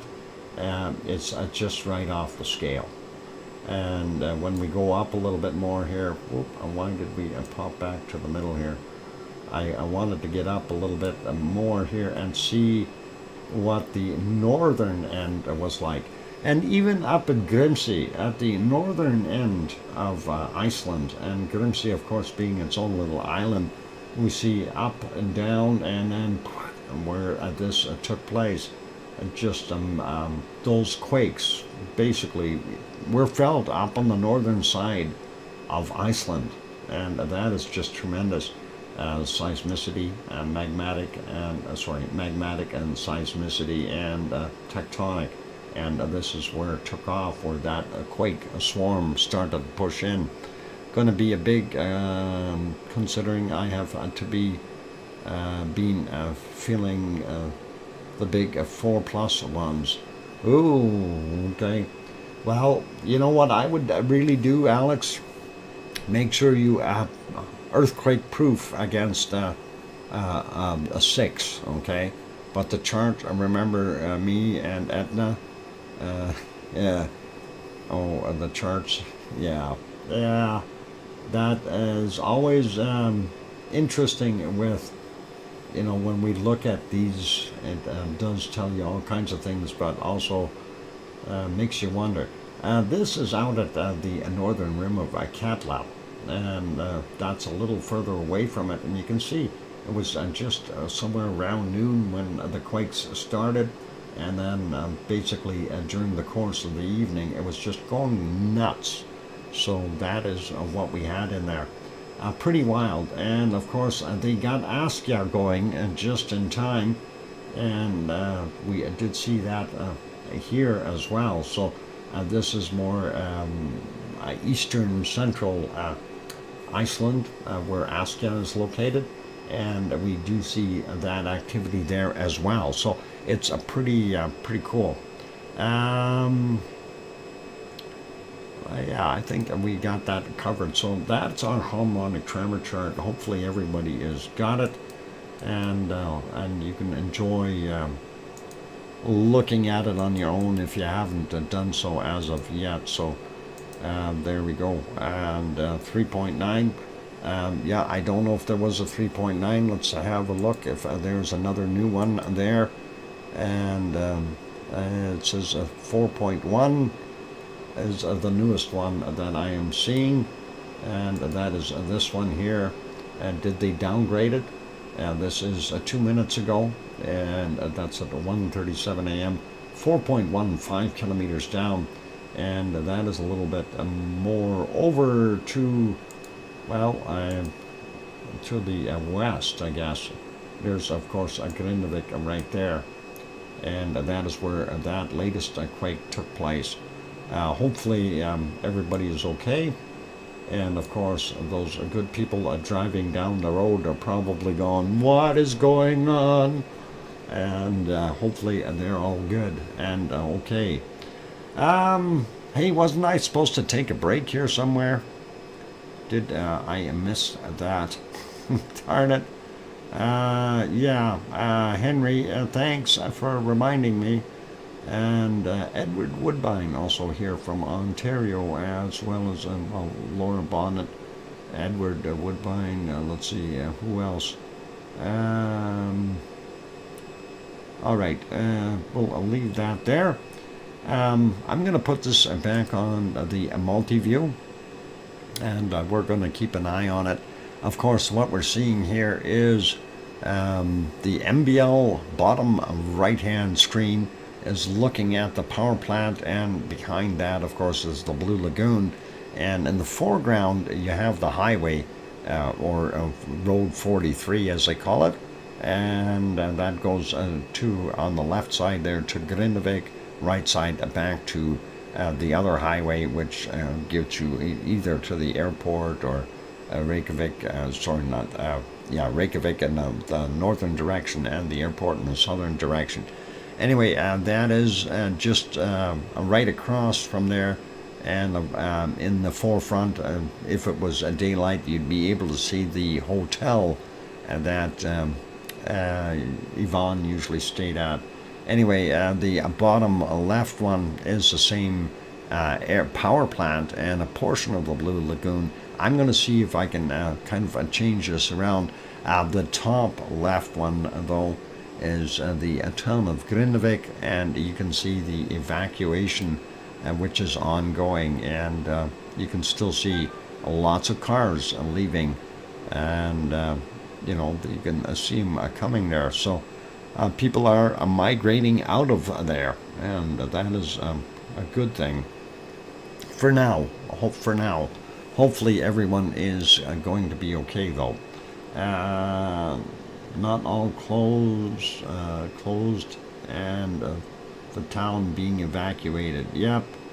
Yeah, the town is being evacuated. You can see the police vehicle sitting right there, flashing the lights. Of course, they divert them and send them down 425, and that goes over towards the airport and Keflavik, Rankensbar area, Yardvik, and then you can go to the north and head to Reykjavik and that area. So pretty cool. Unintentional theme. Oh, what happened? No Siggy and Mickey D's. No Mickey D's in Iceland. No, you don't get that. McDonald's isn't there. I think that is one of the things I like about Iceland. Anyway, A&W is, and so is Pizza Hut, and Domino's Pizza. Actually, Domino's was not bad pizza there. I was surprised. All right, I'm going to leave that on the multi-screen. I'm going to go take a break, ladies and gentlemen, and we will keep going with other stuff when I get back, and we'll continue to keep ourselves apprised of what is happening there in Iceland. So don't go away, lots more to come. I'm your host, DrFox2000, here in Edmonton, Alberta, Canada. I see we got 186 people in here. If you haven't bought that like button yet, give it a quick shot and help us out. And of course, we want to see for those lurkers lurking, if you haven't subscribed to the channel yet, hit that red button and where it says subscribe, and turn it to gray, and don't forget to hit the bell notification so you know when we're on. But in the meantime, I'm going to go take a break, and keep smiling, play nice, don't poke any sticks in the ground. You'll cause an eruption. I'll be back in 5, 6, or 7 minutes. Thanks.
that microphone is back on. Welcome back, everyone. I'm your host, DrFox2000.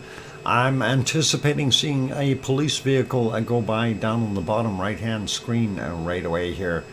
We see the headlights, and we seen him come out of there. Oh, he may have turned around. There might be somebody else there, possibly having some issues. We see lots of spotlights, and we see some traffic going back. Okay, and there's some big spotlight. I guess somebody checking for things. We do see up on the top left the screen a couple of vehicles heading back as well. They look like they're emergency vehicles. At least one of them has got some flashing lights on it. So all cool. Anyway, that is what we're seeing. Thank you for the welcome backs, by the way, from let's see, Peter Greenleys and Kananaskis Country, and Kevin and Sasha and Mars 2028 and Hermione and Fluffy and Seba and APF Deluxe and J-Cell and who have I missed here? Where is Sue? Sue didn't say it. Anyway, a whole bunch of you said welcome back, so thank you, everyone, and that is awesome. Where do people evacuate to? Well, that depends on where they have relatives or places to go. I am not sure exactly where they're going, but if we use this as a map, let's just zoom out a little bit, and I'm going to cut this down to just 10 minutes so we don't have so many quakes on there, to better explain to you where we're going. So here they're evacuating this route, okay, at 425, and that is where they're going. The police vehicle or the emergency vehicles we've seen were just heading back, and we've seen the bright lights down here, which look like the guy might have been going the opposite direction. Anyway, the other place that they can go, of course, 427, and that is kind of a long ways out. But if they're heading this way, they're going around and they're evacuating, they're going to end up over here at the Highway 41, and they've got a choice of going into Keflavik, Reichenspar, Yardvik, or they can go the other direction, and they can get all the way over here towards Reykjavik, and the capital, of course. And there's places there that they can stay, I think. And we just had another 1.6 and a 3 in magnitude, 3.6 kilometers down for that 3 from a 155, and the other one was a 1.6, and it's a 1.1 kilometers down. So there's that 3, and if we zoom in on it a little bit more, we can see where it actually happened. This 1.6 up on Thorbjorn, and that's at the 155, 1.1 kilometers down. Hey, how about we get Thorbjorn to pop again? Yeah, that'd be cool. And this, of course, yeah. Here's the pressure tank. That is the reserve power or reserved hot water for the town of Grindavik, of course. From the power plant, and that is that location. So they downgraded that to a 2.7 just now, and that is from a 155. So a little bit weaker, but still it's there. And oh, what happened to this one? They put it over here now. They're sneaky with their earthquakes. I like that. They move them around a bit. Oh, and now we're back over here. All right, I'm confused. What are you doing? And they're putting it closer to the power plant again, and the Blue Lagoon. So, they moved the 1.6 a little further to the east, and we now have a magnitude 1 over there. But that's 7.8 kilometers down, too deep to be magma coming up. So that is what we got. And down here, and this is in the last 10 minutes. Okay, we've had 14 earthquakes in 10 minutes. That is pretty awesome. Let's put that back onto 3 hours, and we'll see how many they had. Well, 3 hours, 388. And of course, if our totals are correct here off of this site, 2,111 quakes in the last 24 hours. So that is a map full of quakes. Yeah, that'll make you go, huh? That's in 24 hours, in one day, that many quakes. You can basically say Iceland is rocking. At least the Reykjans. Anyway, I think cut it back down to the 4 hour mark, or 3 hour mark. There we go. So, yeah, that is where we're at. And of course, the quakes are coming. They keep coming, and they're not stopping. And yeah, it is. And the thing is, it's all out here on the Reykjavik Peninsula. It's not happening in any other places. You look at the rest of Iceland, basically the cutoff line is about here, and you know, just past Katla, we've got nothing all the way up, and poor little Grimsey all the way up here. But they are feeling the shocks from those big quakes, and you know, you look at Askja, it looks so lonely, and they said Askja was going to erupt a bunch of times already and hasn't. And there's Bardabunga, there's Grimsvötn, and then we carry on, and of course this is Katla down here, Eyjafjallajökull, and they did have some quakes, and 2.2, 7.2 kilometers down from 2341 for that one. That 3.2, 6.1 clicks down, 2316 for him, and 2.8 from 1.1 kilometers down. That's not that deep at 2335, and just to the north of Katla there, we've got a 1.9, 9.7 kilometers down at 58, and what was it? 58 minutes after midnight. There we go. I had to get that out. Anyway, yeah, the business end though is here, and now what are we seeing over here? We're seeing some quake activity, and this is, of course, here's our ODF sensor over here. Let me get the sensors back on here, but that is where it is. Size, there is the ODF sensor right there. That is technically part of Fagradalfjall. And this is, of course, Kristavik over here. And you see these quakes now happening here. And that is 3.6 clicks down, 3.82 from 137, another 3.3 there from 3.6 kilometers down, 142. And the list goes on, 2.6, 3.8 down, and that is from 143. 2.8, 4.7 kilometers down, another one from 143. So it gives you a pretty good idea of what's going on. And even on the other side of the lake, we got a 3.2, 6.5 kilometers down. So yeah, we are shaking there. And this is 3 hours worth of earthquakes, and that includes some pretty hefty ones. You know, 4.1, 1.1 kilometers down. And this is out on the Reykjans Ridge, out in the water, 50 minutes after midnight. You know, is it possible that we're going to have an eruption out there as well? Now, one of the things that I had previously mentioned, we could have multiple eruptions. That is not out of the question. It depends on the physical size of that magma chamber.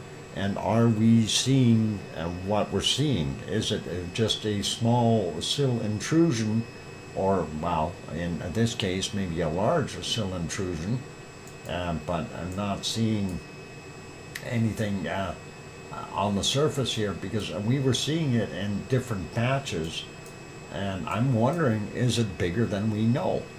You know, it would be interesting to see what would happen. Let's see. Okay. Pardon me. Okay, and we know there's quakes happening in other places. 4.0, and that is near Piggy's house. And that one was, I'm just trying to see where that happened. She just emailed me. It happened 6 minutes ago. And that was, yeah. Wow. Yeah. It is a time for me to take another break. And yeah, I need to do that. 4 past the hour. Thanks, Henry. Do appreciate that. And thank you. Yeah. Yeah. Let's see. What? Walter edits? Yeah, let's stay politically correct, please. And this is a clean chat. If you know, you do things like that, you won't last very long here. Okay? We run a very clean, tight organization. So please mind your P's and Q's. And we do have a very varied audience, and that includes children and listening in, and of course volcanism and volcanoes and earthquakes is something that everybody enjoys, and you know, watching. I got noticed. Yep. All right. Yeah, you got to be careful. Anyway. Welcome back, Piggy, from the land of slumber, and good to see you, Piggy. Hey, Arnie, Carl Ingerson is here as well. Welcome, and Hannah World, and let's see, who else have we got in here? Sarah K. Miles also popped in, and Mr. Pillar. All right. No place for that outside this stream either. Yep, I totally agree with you, Alex, and it is what it is. It's 4:06 in the morning. Yep, it is that there. It's 7:05 in the evening, or 7:06, 7:07 now. All right, I'm going to go for the break. Let me put you back on the multi-screen, and we'll see if there's anything erupting in the meantime. And looks like we got a couple little droplets on that top left camera, and that's indicating there might be some rain happening there. Hopefully there's nothing serious. All right, there's another vehicle going by. They're heading, I don't know if that's a emergency vehicle or not, but they are heading back towards the highway there, and hopefully they're all okay. All right, for those good people who are here, if you have not yet bought that like button, give it a quick shot. Also, if you haven't yet subscribed to the channel, you're sitting on the outside lurking and peeking on in. Yes, we are a volcano stream, and we do show volcanoes around the world. But, pardon me, we do, right now, we do focus on Iceland. Because that is where I started with this, and that was the Icelandic, that was a Bob. Yeah, I still don't, you know, I honestly, and I'm not trying to be rude when I say this, but the names, some of the Icelandic names are very, very difficult to pronounce, and you know, guys like Siggy will sit there and snicker because we butcher it so bad. But Siggy has been helpful. He's helped out with some good wording. But anyway, some of the volcanoes, and the reason Bob got named Bob is because I had no way of saying Fragelafjall or Geldingadar or any of those things. But we consider that old hat. I'm still probably butchering them somewhat, but hey, at least they're flowing out now. Anyway, I'm going to go take that break. Keep smiling, everyone, and don't go away. More to come. And, of course, I'm your host, DrFox2000, here in Edmonton, Alberta, Canada. I will be back. Here's some music. Keep smiling. And don't poke the ground. Some lava might come out. I'll be back.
And there we go. I've got that microphone back on. Welcome back, everyone. I'm your host, DrFox2000, and you are watching VolcanoX, a live stream. Of course, our focus tonight is on Iceland because of the impending likelihood of an eruption. Could happen anytime, pretty much anytime. Anyway, thank you for the welcome backs from Kevin Haynes and Sue and Piggy saying welcome back, Daddy, Dr. Fox, and thanks Sasha and Walter Edits. Okay. Oh, bright lights going by. Somebody's heading out, checking the road. He's slowing down for the speed bump. I hope he's okay. Thanks, J-Cell and Kananaska's Country too. And Jim Strickland saying, howdy everyone, a long time no see. How you all doing? And thanks for popping back, Jim. Awesome to see you. And thank you, Henry and Yvonne. Good to have you on here. And thank you, Hermione and Fluffy. And Laura, thank you for the welcome back. That is awesome. Okay, so... yep, more lights. Oh, did he turn around because it was too bright? No, maybe he found that he couldn't get through. No, if you look down on the bottom left camera, you can see the traffic moving on through there, the very bright lights in both directions. So, and have they reopened the road? I'm wondering because there's more traffic going down there now. I almost think that they may have reopened the road. Is that a possibility? That almost looks like a police boat in the water to keep pirates away. Arr! Okay. Kaneko says read on so outlet and the glow of a magma scene. Any confirmations? Where was the glow of lava supposed to have been seen? Akaneko, if I said that right. That is kind of something we've looked around. We haven't seen it. We have multiple views that we can point at and look at if there is more traffic out. Yep. And they're letting them go down that road. So... obviously, they've opened that road back up. So, Road 43 is apparently is open. Yeah, I don't know why. That is interesting. I'm just a nerd, but we do have a scientist in the family, environmental biologists. Oh, cool. Well, yeah, there's quite a few of us who are nerdy types in here, sort of, and we are all curious, I think, is what the best way to describe it is, and let that curiosity stay with you, because that is what causes you to learn those new things. Nerds, where? Right behind you, Henry.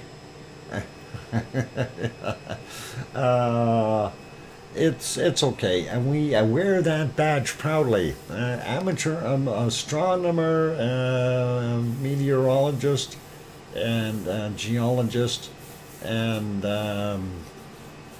what do you call a fish in the water? I guess that is what is it? An aqua geologist? I have no idea what you call yourself there, one fish. My daughter works for Environment Canada. Ah, cool. Red Wolf, Norwegian nerd here. Hello, Iceland. Yep. Volcanologist. Yep, Yvonne is a volcanologist. She's a real volcanologist. I'm just a pretend doctor. I'm a doctor of foxes. I've been nicknamed. But I think I do fairly well with the show and everything, so I think we're okay there. And I will admit I've learned a lot since I started streaming this. Lobotomized the software engineer. Mark, that's that could be true. Henry is a beerologist. There you go. That is a very, very exciting career, Henry. Oh boy, that is all good. Uh, anyway, Sam S. Me too, Mark. Yep, there you go. Yeah, I like your show. Thanks, Joe. Anyway, we do like that.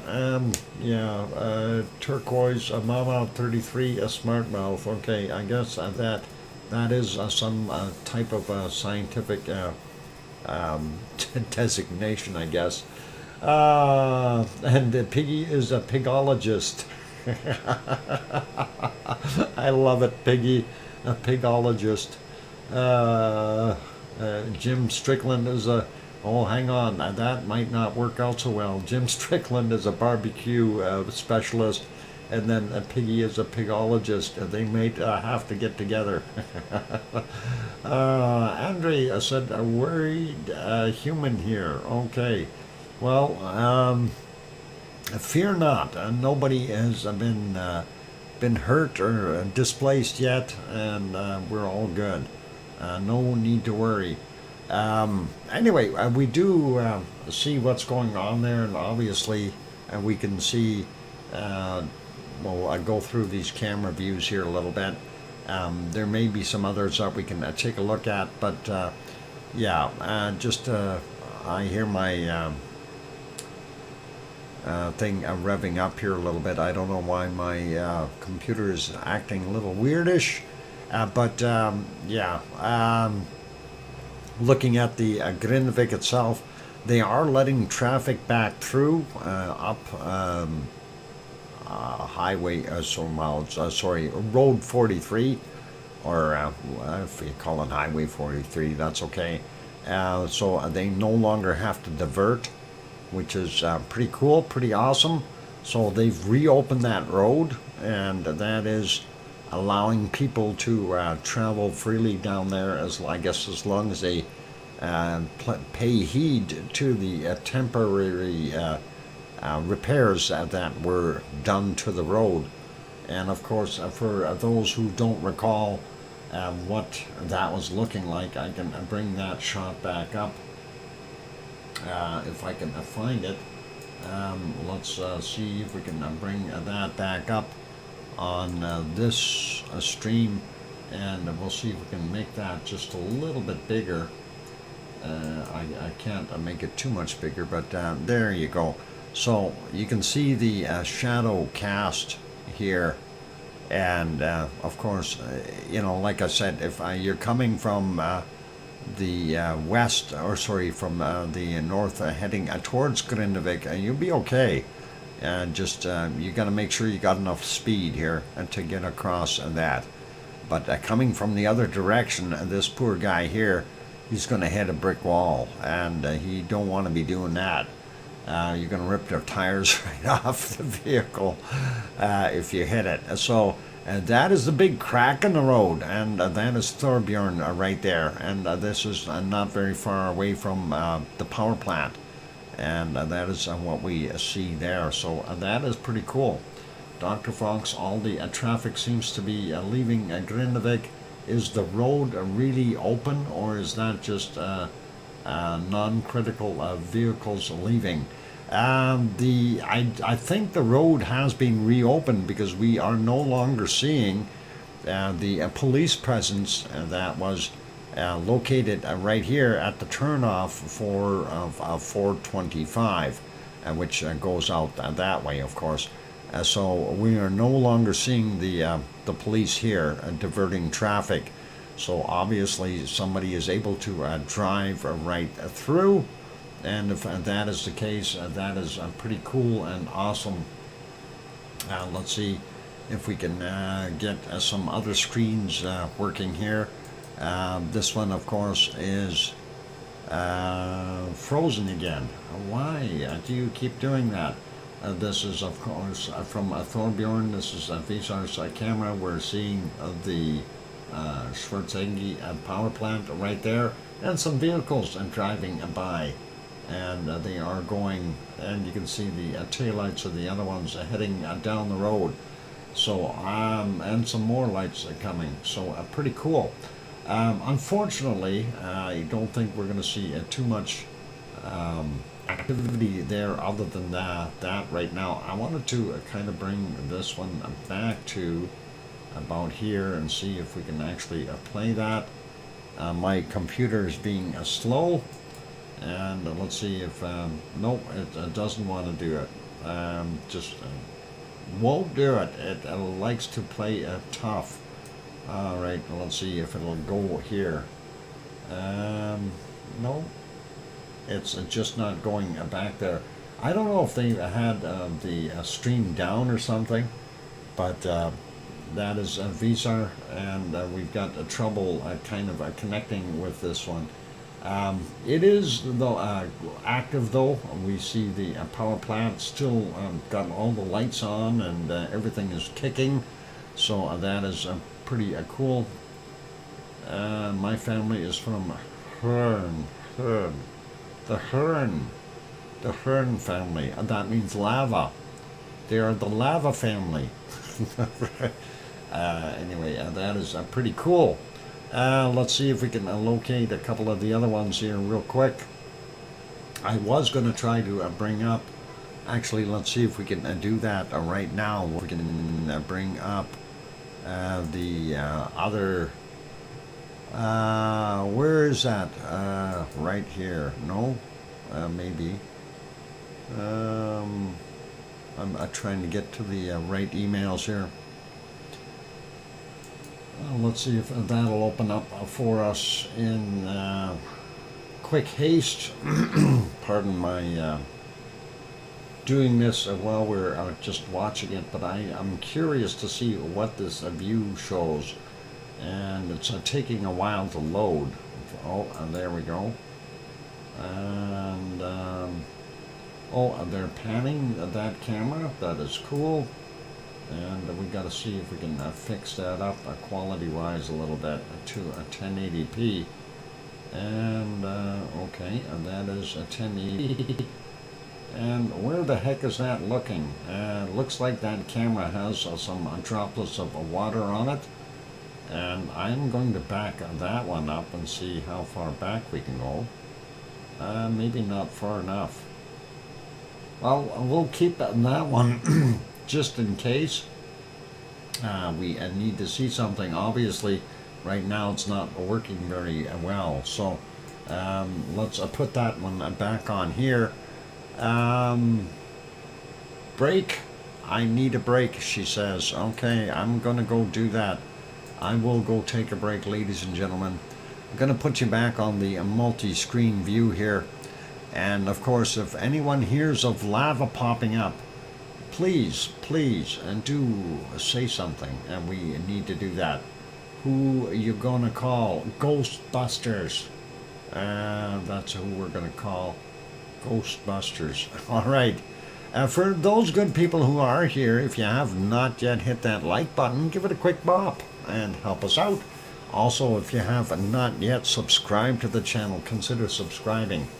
And of course, we are providing you with live coverage of Iceland, the Reykjanes Peninsula, the impending, what we figure is an impending eruption, like 210. Hey Fox, Michael, Sage Master, welcome back, and thank you. Yeah, so yeah, the coverage there. We're hoping that we're going to see a volcano pop out of the ground, but we're hoping that it is not going to happen right in Grindavik. We're hoping it's further out in the middle of the peninsula, and hopefully it will happen. Louise Clark, that's someone I haven't seen for a while. Welcome back, Louise. And Louise Clark, thank you very kindly. And let me get that written down there. There we go. And throws in a £9.99 super chat. Thank you very kindly, and I really do appreciate that, Louise. Okay, I'm going for that break. I will be back in 5, 6, or 7, or 8 minutes or something like that. Don't go away. And more to come after the break.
go. That microphone is back on.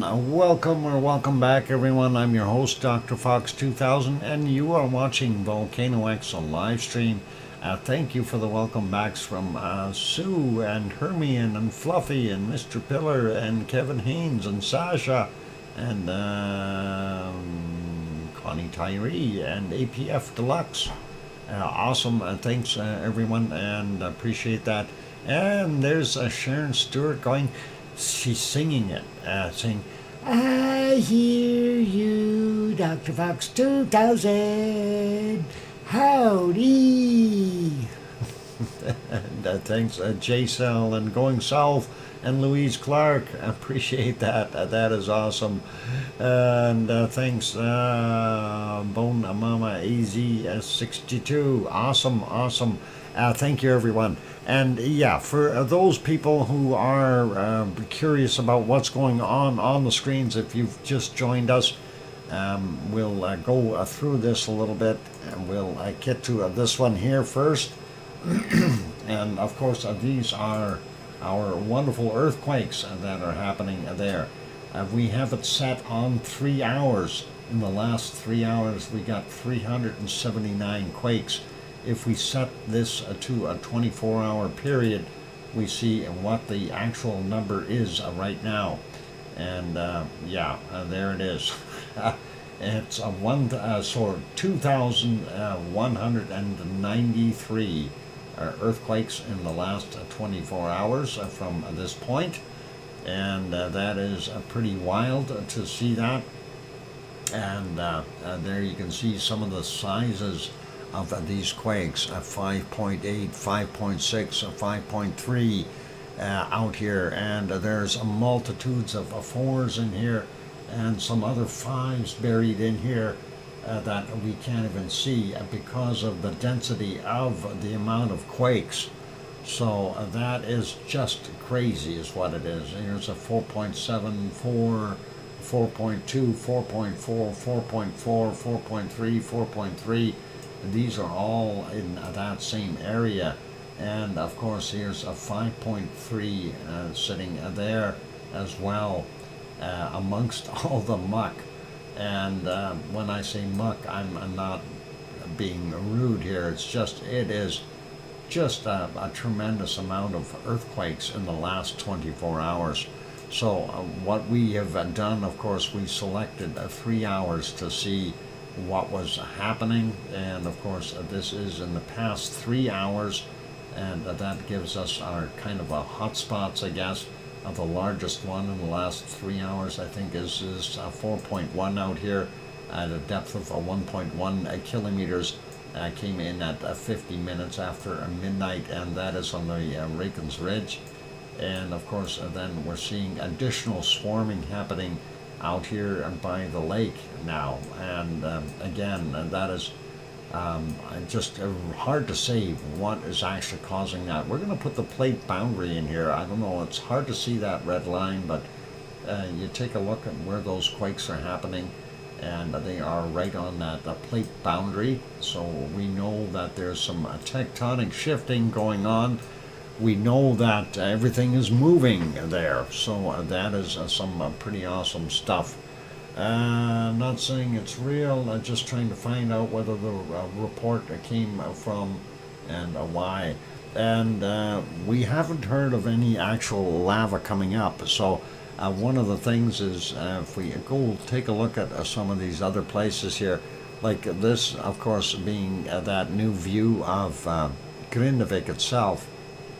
And you can see out here there's the harbor lights and so on, and of course the evacuation is still taking place. So many people have left already, but you can see there are still cars traveling along the road here on road 43, and they can now exit via road 43 since that has been reopened from what we are seeing.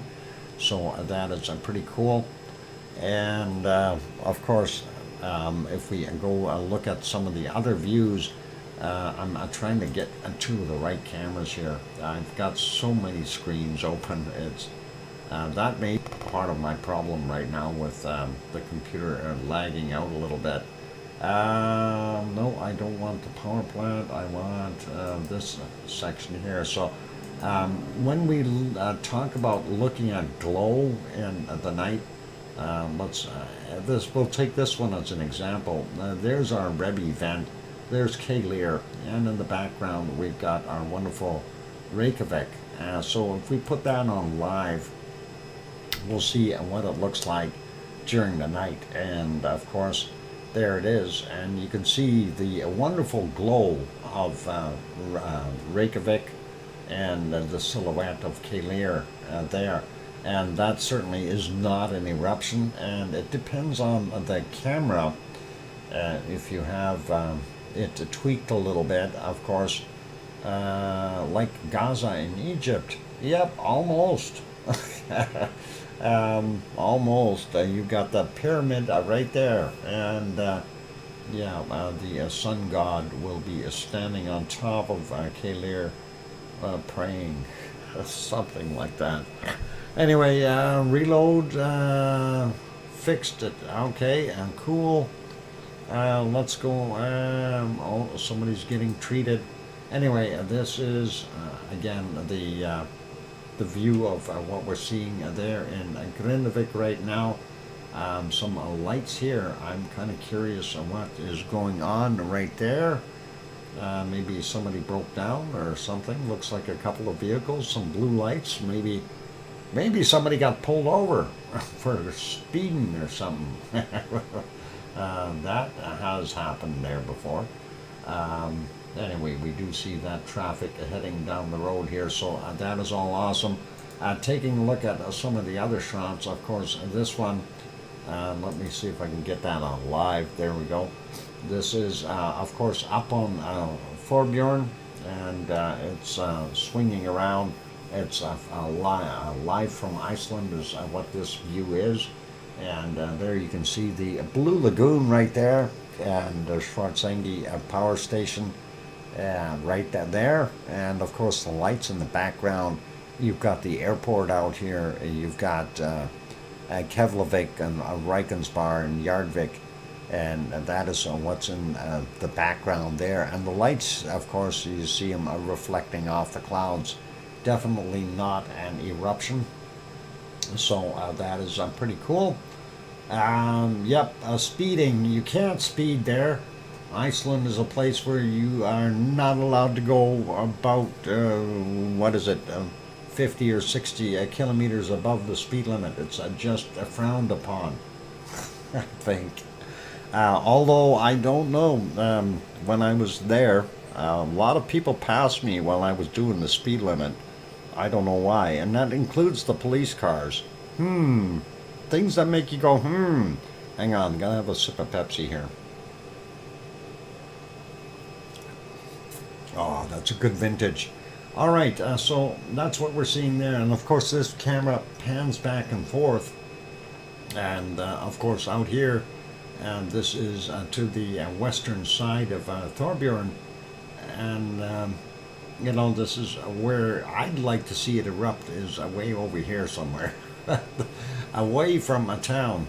Main road, 90 kilometers an hour. Yeah. And you know what, Arnie, when I was going 90, it's like I'm standing still, and they would go really, really quickly past me. I don't know why that is. Including the police cars. So I figured out, we can probably go as fast as the cop car if he doesn't have his lights on. So I started doing that. That's all good. Siggy, be good, and later, kids. All right, take care, Siggy, and have a wonderful night. And of course, we're going to be streaming quite a bit yet, so pop back in if you got time. Going on to our next one here, and this is a good example of glowing stuff in the distance.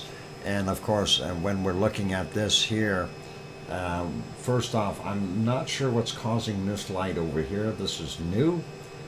This was a drilling rig of sorts that they just set up recently. You can see the lights of Grindavik back there and the two naval radio communication towers. And then, of course, you can see the one power plant right in here. And that is very prevalent, so you can see that. And if you look in the middle area here, that is actually where our Blue Lagoon and the other power plant is, Schwarzenegger. And the puffs you see here, well, let me see how far back we can go, and just so you see what it looks like during the day here. For those who aren't familiar with this particular shot, there you can see the Blue Lagoon in the background. There's that newly installed drilling rig. Unfortunately, weather isn't good enough to be able to see Grindavik from here, but that is Thorbjorn right there. We are very close to the lighthouse here, and of course, just off to the left side here is where that geothermal power station is, and here's the geyser vent that is just continuously putting out steam. The other thing that we notice is we got steam, a lot of steam coming from the ground right in front here as well. That's usually an indicator that we've got a lot of magma in there, because that's producing more and more of that steam. And of course this is billowing out quite well. But in the background there, that's the Blue Lagoon and the power plant. And then of course you get into Thorbjorn and that area. So that is what we've got going on there. If you do see the glow over there in the background, that is Reykjavik, the capital city. So that is what we are seeing there. Piggy, good night, and you take care of yourself and sleep well. And yeah, we're going to be streaming probably all night, so if you do get up and want to pop back, you're welcome to do your thing there. This is the that camera, the downtown core of Reykjavik, and this is located at the Perlin Center, and we are looking back towards, actually if we go right about here, Kaleer would be right about here. I think that the reason they turned it this way is so they could see what kind of volume of traffic they've got coming in. There's the aluminum smelting plant right there, and that is very prevalent. And then of course you see in the foreground here, you've got some lights for keeping the aircraft from landing on things. Of course, Reykjavik has the regional airport right in Reykjavik, and the international is down on the Reykjanes Peninsula, down by Keflavik. So that is what we got going on there. So that is a pretty cool shot. I'm going to make that one smaller here though, and go to our next one. While we're at it, we might as well have a look at these. So this is a shot from Katla, and let's see if we can get that. There's a Katla during the daytime, and there, well, Katla is not that visible. It is underneath the clouds here and underneath the ice fields, and kind of a strange UFO-shaped cloud over top of it. Ooh, have we got something going on here that we don't know about? Okay, anyway, I don't know. It just looks funny. Anyway, let's see. I don't know if we can see much more of Katla, even if we go ahead a little bit on this one. It's tough getting the signals through here. Why is it taking so long? Hermione, are you heading to bed? Good night, Hermione. If you're leaving, I missed you saying I'm going to sleep a bit. Yeah, get some sleep. You and Fluffy curl up and enjoy that. And oh, and there's Yvonne Kunkel throwing in a wonderful £2 or €2 super chat. Thank you, Yvonne. Yvonne Kunkel. Thank you. Got it written down there. And You gotta put that amount there. 200. That's awesome. Thank you, Yvonne. I appreciate that. Thanks, Henry, for the 3-minute warning. Oh, okay, that works. Awesome. Yep, and that does seem to work. Anyway, that is what we were seeing earlier there for our wonderful Katla. It's under the clouds, unfortunately, and that is the live view of it right now. And we do have the other side of a Katla that we could look at, but I think it was kind of bad weather there, and we couldn't see very much. And there you go. So that is kind of what it looked like. A little bit of sunshine poking through, making some lighter spots. That was kind of neat. But hey, it's in the background here. I'm buried in the clouds and under the snow. All right. Fluffy has taken over the bed. That darn cat. Mr. Mouse Breath is likely what it is. Anyway, I'm going to make that one smaller as well, and get us back to, which one? The Grindavik view. And of course, that is the wonderful Grindavik that is being evacuated.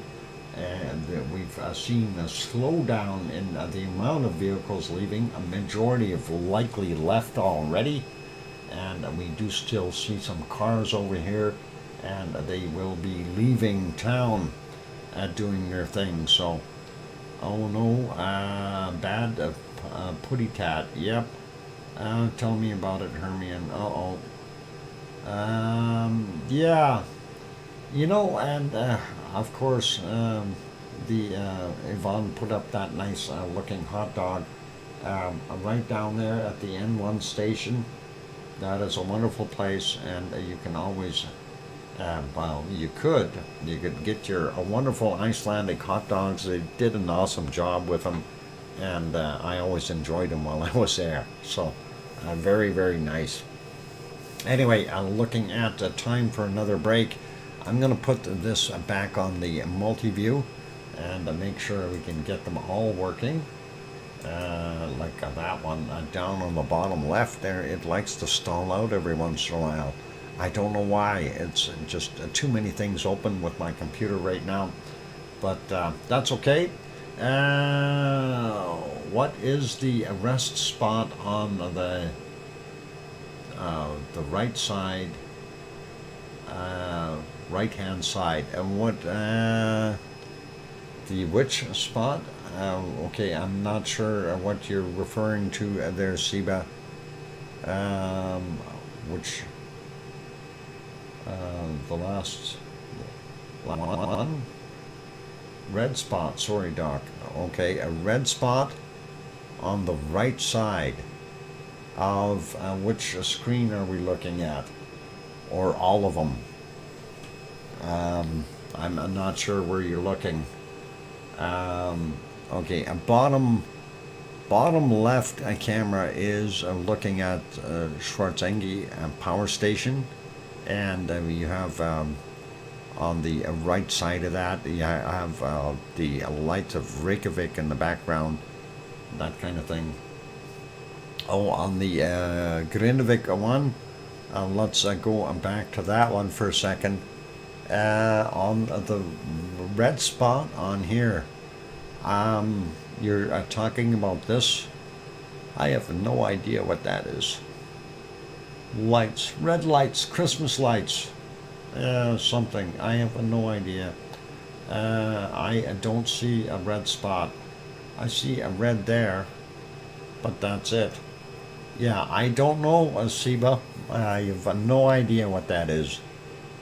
Honestly, I don't. Interesting.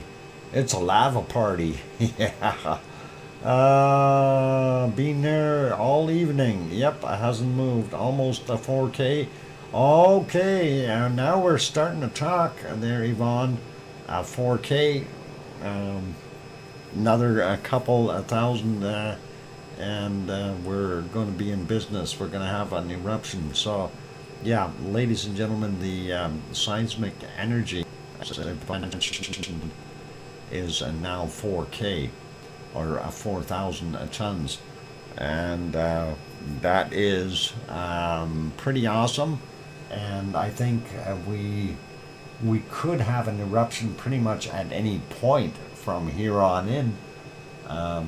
Although I do believe Yvonne once said 6,000 tons, and we'll see it pop, usually.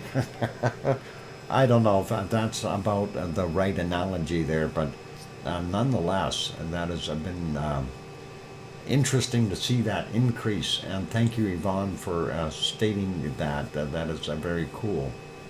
So, anyway, I'm going to put it back on the multi-screen, and hopefully everyone will enjoy that.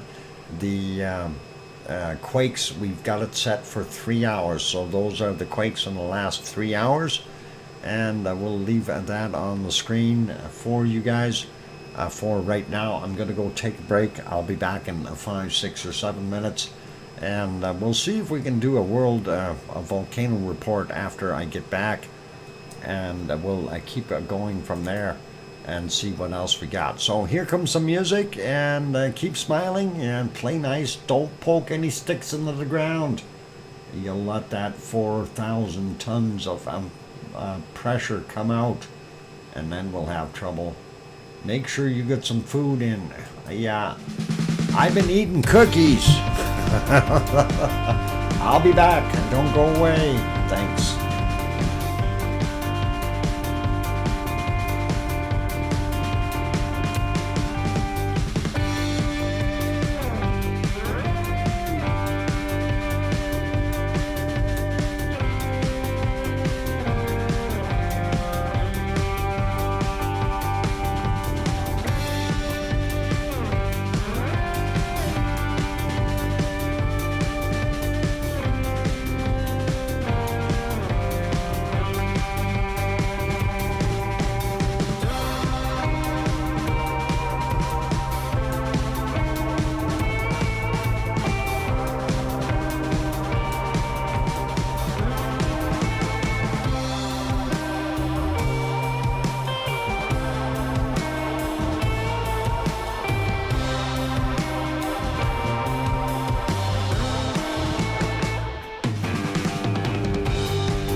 And there we go. That microphone is back on. Let's see, who was asking? Uncle Steve says, "Hey there, Dr. Fox. Where may I access the stats page? Your upper right. The upper right, if you follow that link that Sue brought up, that is, you type in Earthquake 3, and that you will get that particular map. You can also type in Earthquake 2. It gives you a different style of map, slightly different. And just Earthquake will give you a different map as well. So we have the three different links that you could bring up. But the one that I am using at present is the one up in the top left or top right hand corner. That is our Earthquake 3. That, of course, is from the what do they call that? Anyway, I can't even remember where it's from. Anyway, vafri.is, if you want to call it that. Thank you for the welcome backs, by the way, from Sue and Kevin, and Chug is there. And Sarah saying the microphone is back on. Good night, Kananaskis country. And thank you, Going South. And who else? I was trying to see J-Cell and Harold G. And thank you, Yvonne Kunkel as well. What's up with all that smoke? It's a steam. Steam is what it is, not smoke. And that is down at the power station, the bottom left-hand view there. That is the steam from the geothermal steam plant. So that's what they're harnessing there to generate power with, and that is what we've got going on. So yep, and that also supplies the hot water to our wonderful Grindavik, which is up on the top left corner. That view there, that is the entire town. So they supply a whole bunch of that.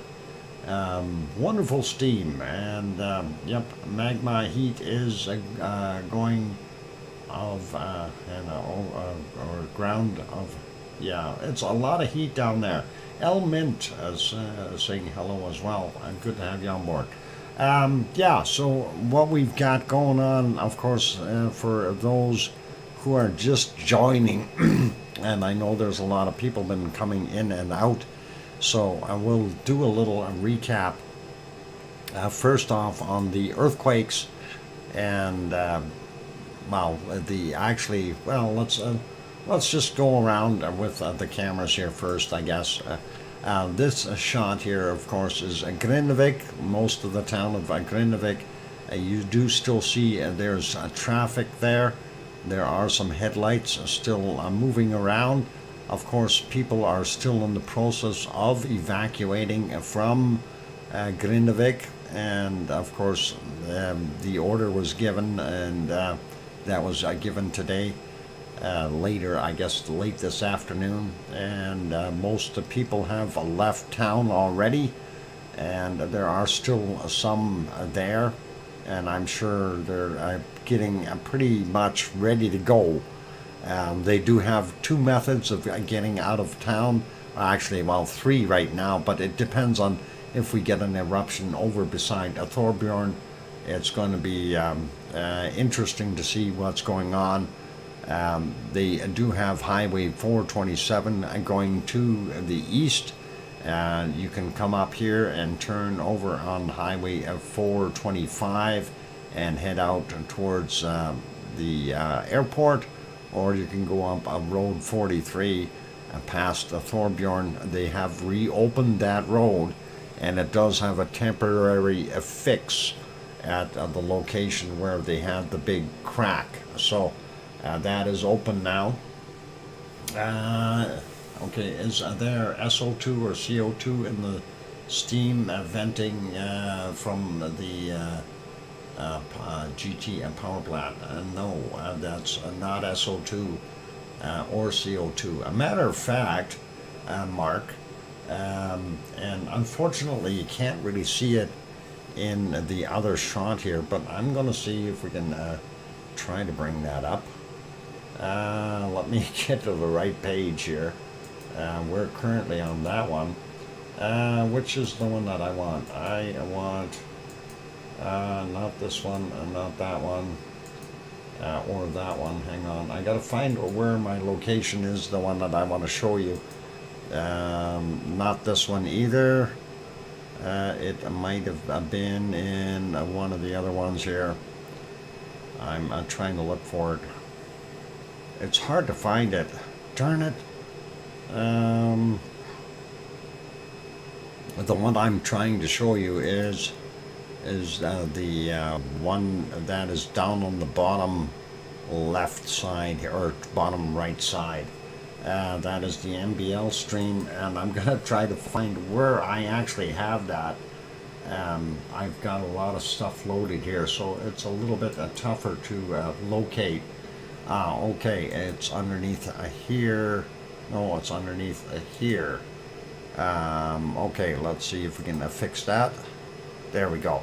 Okay, so this shot here, this is we're on the east side of Road 43, and if we back that up a little bit, and this may be what somebody was referring to when they seen the glow, and this one, I didn't notice this till I was messing around here. That's the sunset. Okay, that's not lava. But when you're looking here, there's the hotel, and I am not sure which building is the CO2 recycling plant. They have on at the place here. There's one of the buildings is a CO2 recycling plant, and it is I guess a pretty heavy duty one at that. Anyway, you can see the road here. That's a highway, road 43, and you can see some of the piping here picking up the geothermal steam energy, and of course the excess material that they don't need is being kind of blown off there, and that's what we're seeing. Wait, the sun is rising. No, that's setting at that point. That's at 16:19. That's 20 minutes after 4 p.m. and it's going down. And the camera is shaking. I'm not sure if that's because of earthquakes or because of a wind. I think that might have been an earthquake, and that's why the camera was shaking. But the road was still open at that point in time, and I don't know exactly when the other quake happened, but like I said, that road was still open. That's the magma vaporizing the water. Yep, and that's what's happening. It's a heat down on the bottom, but they do have the CO2 capture station there, where they're taking a CO2 out of the air. It's one of the interesting things about this particular power plant. So that is something I wasn't aware of till just recently. Blue Lagoon, of course, is off behind it there, and that's what we're seeing. And this is Thorbjorn in this side here. So we're looking at kind of westish, southwestish, and that is what that direction is. So pretty cool. So if you've seen that glow, no, that isn't lava, that is the sunset. Okay, and that is pretty good. It's past hours. Going south, okay, and going south, and that's a total uplift. Not last 2 hours, okay, a total uplift. Okay, over 3K now, alright, of 3K of seismic energy. That is good. Nuclear glow, no, we don't have nuclear stuff here. It's a clean place, and we don't talk nonsense. We have, although it is a nuclear fusion happening there, or whatever it is on the sun. Fusion, yeah, nuclear fusion, and but we don't feel any of it. 11 centimeters of uplift. That is pretty cool. Sun equals a fusion. Yep. Yeah, hydrogen basically being depleted, turning into helium. Eventually, we won't have any hydrogen left. But I'm not going to worry about that. I'm not going to lose any sleep over it. It's going to be billions of years before that happens. We'll all be long gone. And we'll be uploaded to the internet and just be a cybernetic society or something. Who knows? Wish we could use something besides gas and oil. Well, they are using something between besides gas and oil right here, and that is a very unique thing. But anyway, showing you that, I'm just curious where those quakes happen. As we see that going, getting a little bit darker there. The road was still open at that point, but we do see some fire trucks over here or something, and I wonder if that is when the fire was happening. We do still see the road traveled, and some emergency vehicles out there by the Blue Lagoon, and they'll likely be coming down the road here. But yeah, that traffic was still moving, and that was at 5:41 p.m. and definitely still moving through. So that was a pre-quake, and let's see if we can find where things stopped. Okay, now they got to slow down. I wonder if they had a quake there. Let's back that up and see if there's some shaking going on with the camera. And those guys definitely slowed down. Maybe there's already some uplift happening there and messing up the road. Pretty cool. Didn't see the camera shaking. Darn it, I was hoping. Schwarzenegger uplift 17 centimeters. Oh, there was a camera shake. We had definitely seen that. That was a pretty good jolt. Going south has a Schwarzenegger uplift of 17 centimeters. Grindavik 20 centimeters, according to MBL. Wow. Oh, look at that shake. And that was the big quake.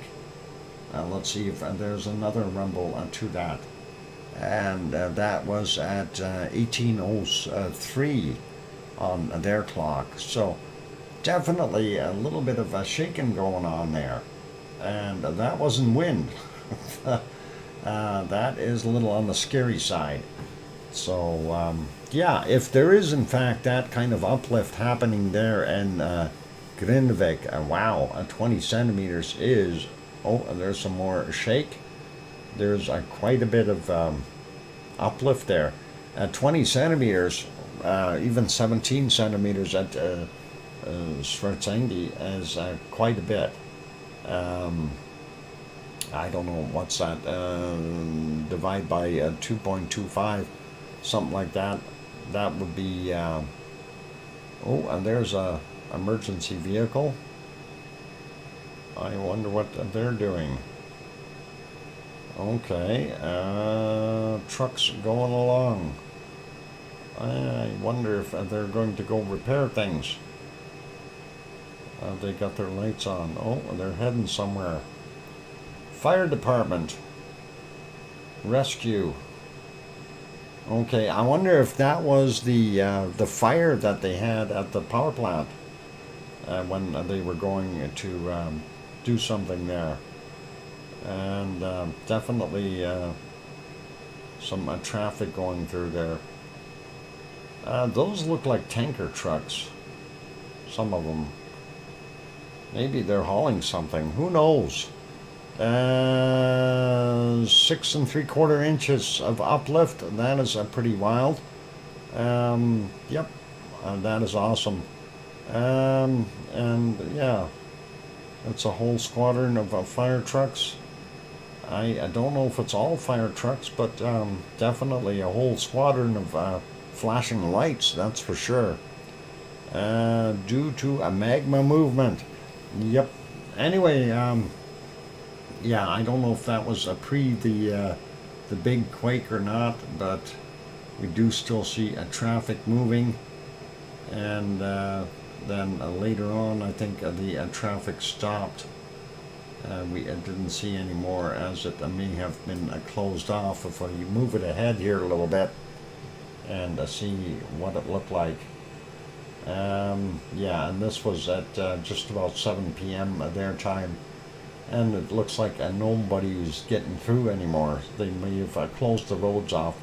So yeah, that's kind of what we got there. I'm going to put that one back on live though, and that is the current condition, 3:30 in the morning there in Iceland, and that's the Schwarzenegger power station, the Blue Lagoon behind it, the kind of a silhouette here of Thorbjorn, and we'll leave that be, and we will put this back on a multi-view and make sure that all the screens are moving, and I am going to go take a break. I did say I was going to do the volcano report. Actually, let me do the volcano report, then I will take a break. We'll do that, and this is of course a worldwide activity, and we'll start out with late Thursday's volcanic activity. We only had 3 on the list, and the first one is Nevado del Ruiz in Colombia. A recent VONA report to 22,000 feet or 6,700 meters, and that was reported at 20:30 last night. Popocatépetl, Central Mexico, a light volcanic ash observed to 21,000 feet, 6,400 meters, reported at 21:30. And Reventador in Ecuador, VONA report received to 14,000 feet or 4,300 meters, and that was reported at 24:15 or 15 minutes after midnight, if you like. That is cool. And no worries, Sue. I will take a break after I'm done going through the report here. Friday's volcanic activity, we had 11 volcanoes on the planet that were reported.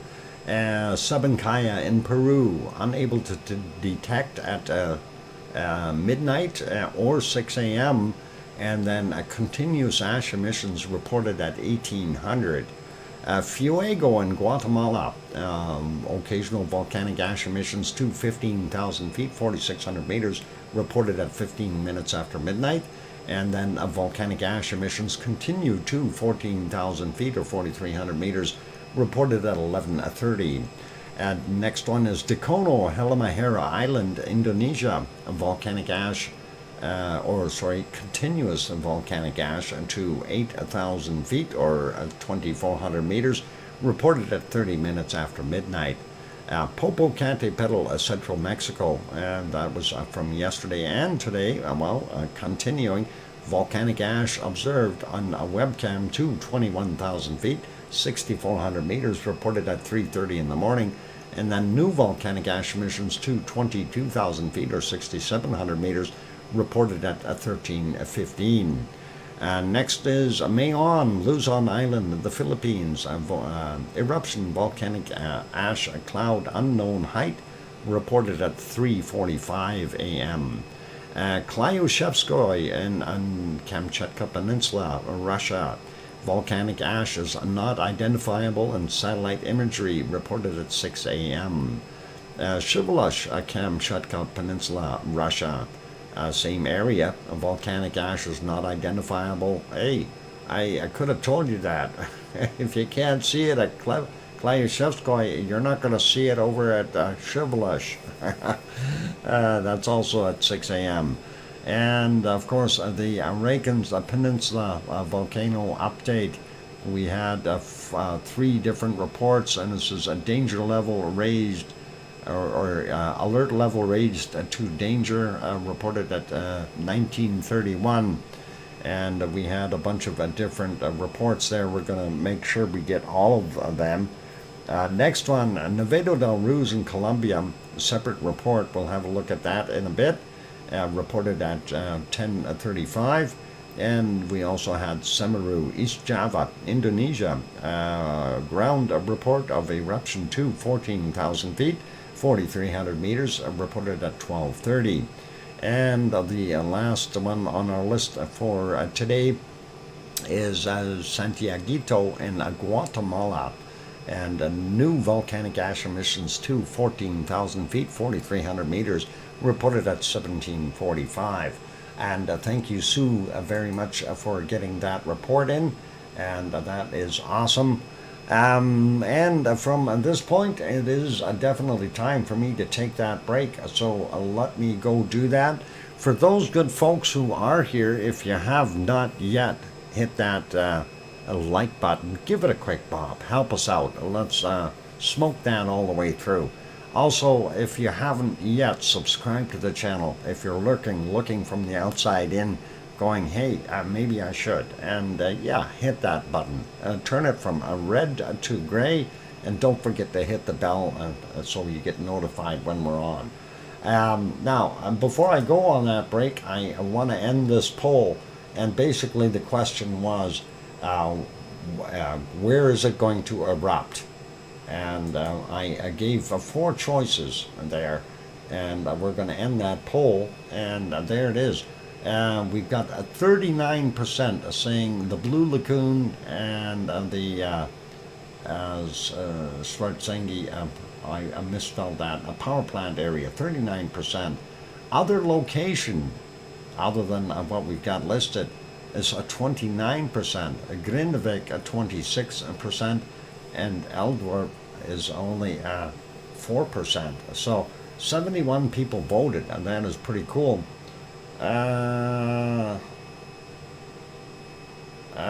What Google Maps has already said Grindavik is where it's going to. Oh, Google Maps.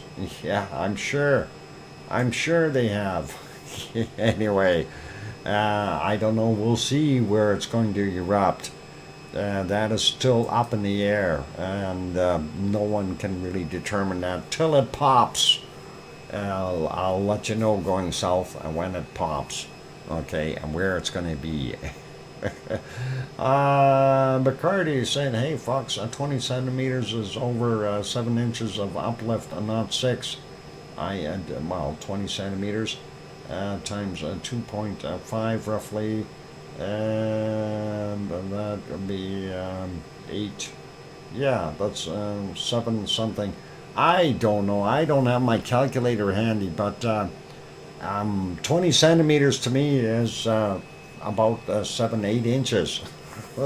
That's quite a bit. I think they may have been talking about the other one there at Schwarzenegger, only 17 centimeters. So that might be closer to that. Anyway, let's leave that there. I'm going to go for a break. So yeah, hit that like button, and I'll be back in 5, 6, or 7 minutes. Don't go away. And that was our volcano report. We do want to go over the other reports again when we get time. That's what, but that's Google shrugs, and well, Google. Yeah, Google. It is Google. Anyway, this is Grindavik, and this is the Reykjavik Peninsula, and of course the earthquakes. So I'll be back in 5, 6, or 7 minutes, maybe a little longer. We'll see what happens. I'm trying to eat some cookies in between here. I'll be back. Thanks.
there we go. That microphone is back on. Welcome back, everyone.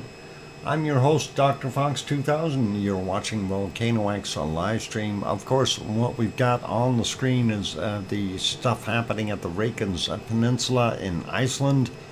And of course, we see top left screen is the town of Grindavik, which has pretty much been evacuated. There's still a few people there, but there are most of the people are gone, and they have left town due to the intensity of the activity with the earthquakes, as well as what is going on there with the imminent eruption that we're supposed to see. We'll find out what happens, and of course we're going to keep streaming. So thank you for the welcome backs from Sue and going south, and Kimmy Lambert and Cookster Littlefield. Thank you. Apple Maps is, I think, shows the roads are closed there. Well, the road has reopened, so we know that for a fact. We've seen traffic there. Thanks, Bacardi. And we know that there's not much traffic there because most people have already left. So, they're not looking to go into the zone that is basically ordered to evacuate. So most people are leaving, and if they haven't left already, they will likely be there as well.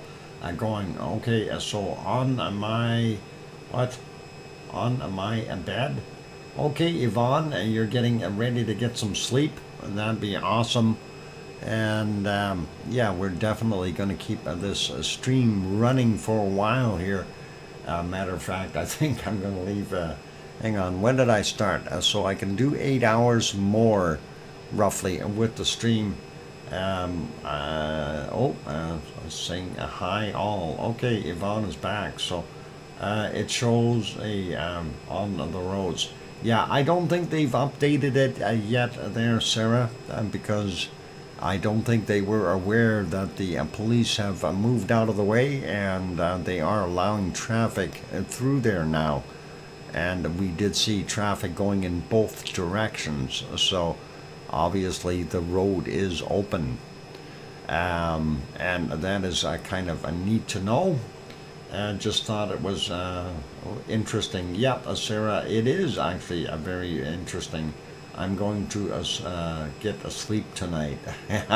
Yvonne, is that something you've been missing out on, is sleep?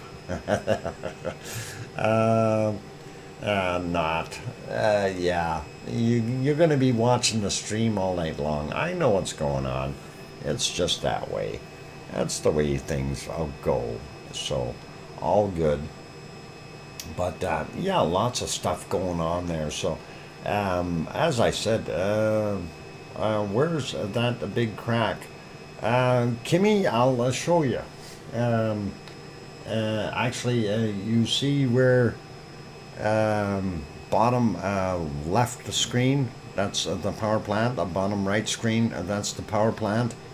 And we figure it's just over there on the road. I'll show you a picture. How about that? And okay, we should have that microphone back on. You should be able to hear it, and if you refresh, you'll see your picture. It takes a couple minutes to reboot. Oh, and I can get rid of my phone here. I had that going here too. So, all right, should be back. Yep, it's working. All right, cool. And it's I'm seeing some more shaking going on. I think we just had another earthquake at 3:53 a.m. Looks like the Grindavik camera is moving a little bit, and that might have been another quake coming in there. So for those good people who are here watching, I actually said to a colleague, the last eruption and last last year or last year, last year. Okay. Year. Yep, it works. All right. Well, I hope we get some of the people back here that we did have. Anyway, thank you for giving me the welcome backs there, you guys. And that's frightening. What's frightening? I'm trying to read what he's rebooting. It takes a couple of minutes. That's frightening? No, it's not frightening. We try to do what we can. Anyway, as you can see on that camera right now, you can see incoming traffic coming into Grindavik there. You can see a vehicle heading back in, and you can see some other lights off in the distance there moving around, so near the harbor. I don't know what exactly is going on, but looks like they are doing their thing. And thank you there, Kevin and Sue, and keen if somebody is emailing me while, and this is exactly why a computer freezes up. Email me a couple dozen more things, so it really messes me up. Okay, he asked a typo. Oh, a typo. Okay, if there will be a big eruption. All right. Well, the thing is, as far as the physical size of the eruption, that is something we don't know. That is going to be interesting, and we certainly hope that it is not anything too nasty or bad for Grindavik, but Grindavik is in the line of fire, and that's something we have to consider with what's going on here. As you can see with the earthquake charts, things are just crazy. And of course, if we go over to the earthquake map and have a look at that, what we have listed there is the earthquakes for the last 3 hours only. Okay, and we have over 135 quakes, and they're sizable. So if we go to that 24-hour mark, just to kind of show you what has been going on there, and this is the number is down slightly. It's now down to 2,066. Anyway, look at the amount of what we see there. 1, 2, 3, 4, 5, 6, 7 quakes that are over magnitude 5 that we are seeing. There's a bunch more buried in underneath here. So that is kind of what we've got going on. And it is just crazy there. So that is, I'm worried because it seems like these quakes are a lot bigger than the last couple times. And hey, you're very correct there, Kimmy. They are a lot bigger and a lot more of them. The 5.8, of course, very scary. 5.6. These are really sizable quakes. Mind you, these are offshore. Okay, they're out in the water. And then a majority of what we see here is on the Reykjanes Peninsula. And again, I do this to drop it down to 3 hours worth of quakes. Otherwise, we can't even see the Reykjanes Peninsula. That's how many quakes there are. So there we go. And there's that one that, yep, that would have been a little while ago. I think we might have seen that one, 3.3, 4.9 kilometers down, just on the edge of Thorbjorn. Would have shaken the cameras there a bit. We also have that at the 325, 5.5 kilometers down. And down here, 4.01, 3.4 kilometers down.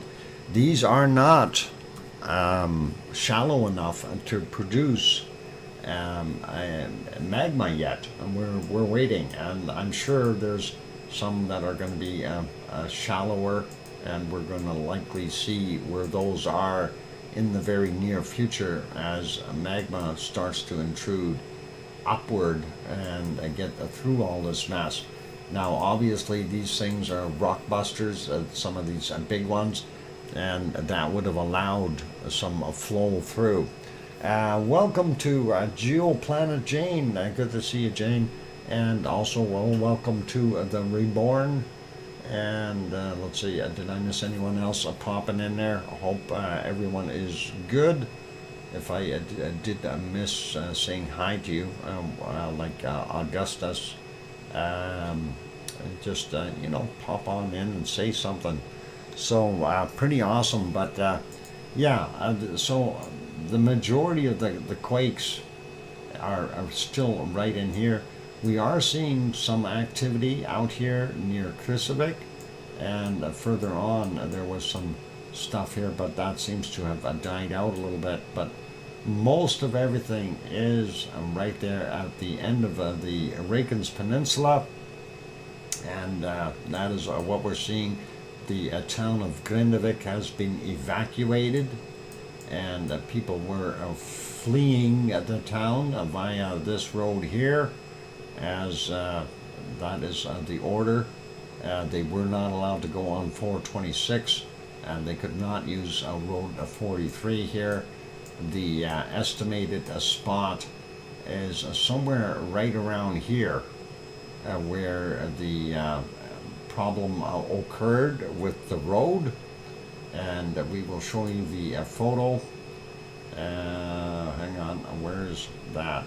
That is, there's my photo, and there it is. So you can see there's a Thorbjorn right there, and of course if you keep going down that highway you will get to Grindavik, and you can see the uplift that happened here. And like I said, if you're heading south to Grindavik, it wouldn't have been that big of a deal. You could have just gave it a little more gas and gotten airborne there, but coming back you would have hit a brick wall.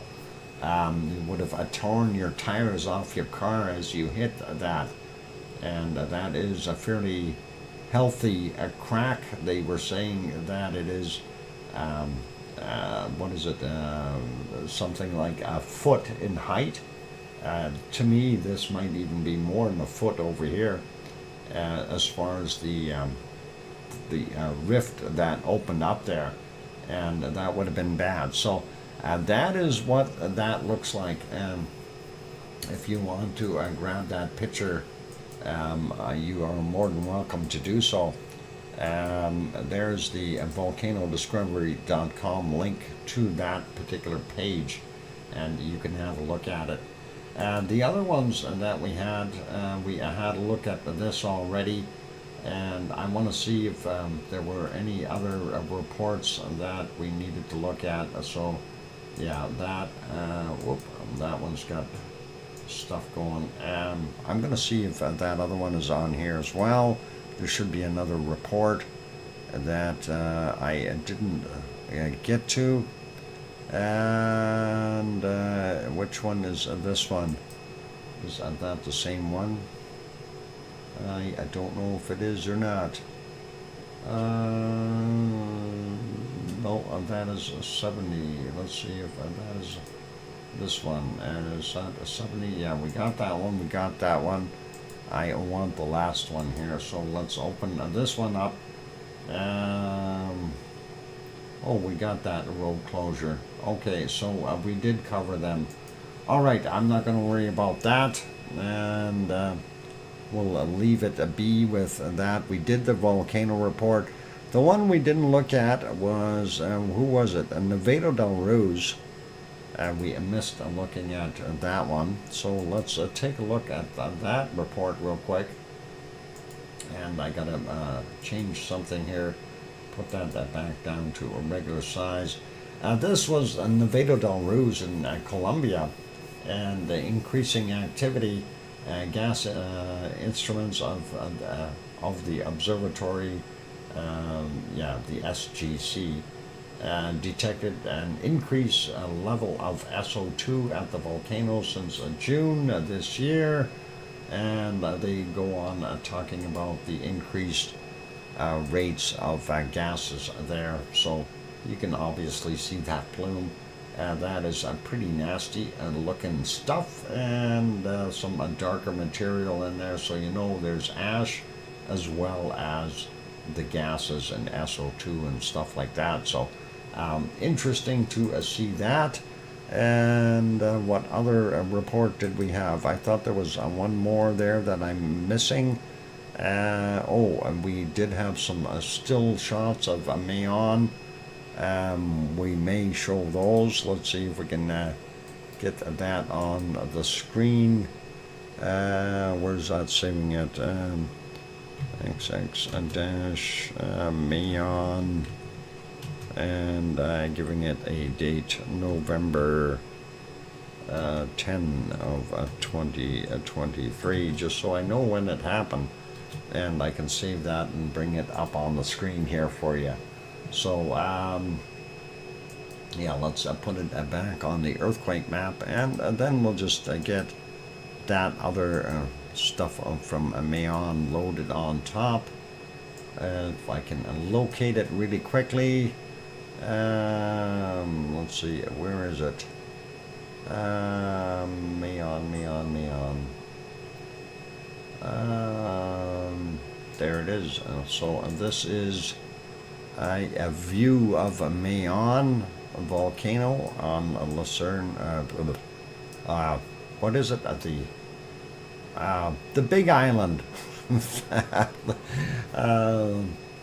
Boy, it's bad sometimes when all of a sudden I am out of words. I'm tired, you guys. That's why. I've worked hard today. Luzon Island, Philippines. Thank you, Sue. And that's Sue is a wonderful person to be there. And thank you for helping out. So we do see a little bit of bacon there. That is nice. Bedtime for me. Have a lovely night, I guess. Yeah, there. Thanks, Siba. What is that in the sky? The thing in the sky in the middle, that's the lava. That's a Mayon, a volcano. And Mayon. Is it how they say it? Mayon. You would know. I've never lived there, so I don't know, Jane. But wow, Mayon. I'll have to work on that. Yeah.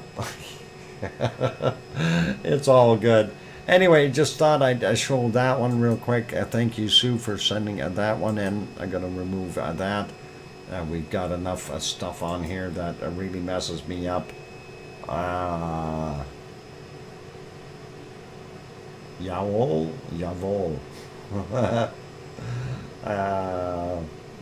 Okay, my own. Yeah, jawohl, my own. Okay, and we'll leave it as that. It is time for me to take another break. Over at the high mountains. Yeah. Okay, my friend is there.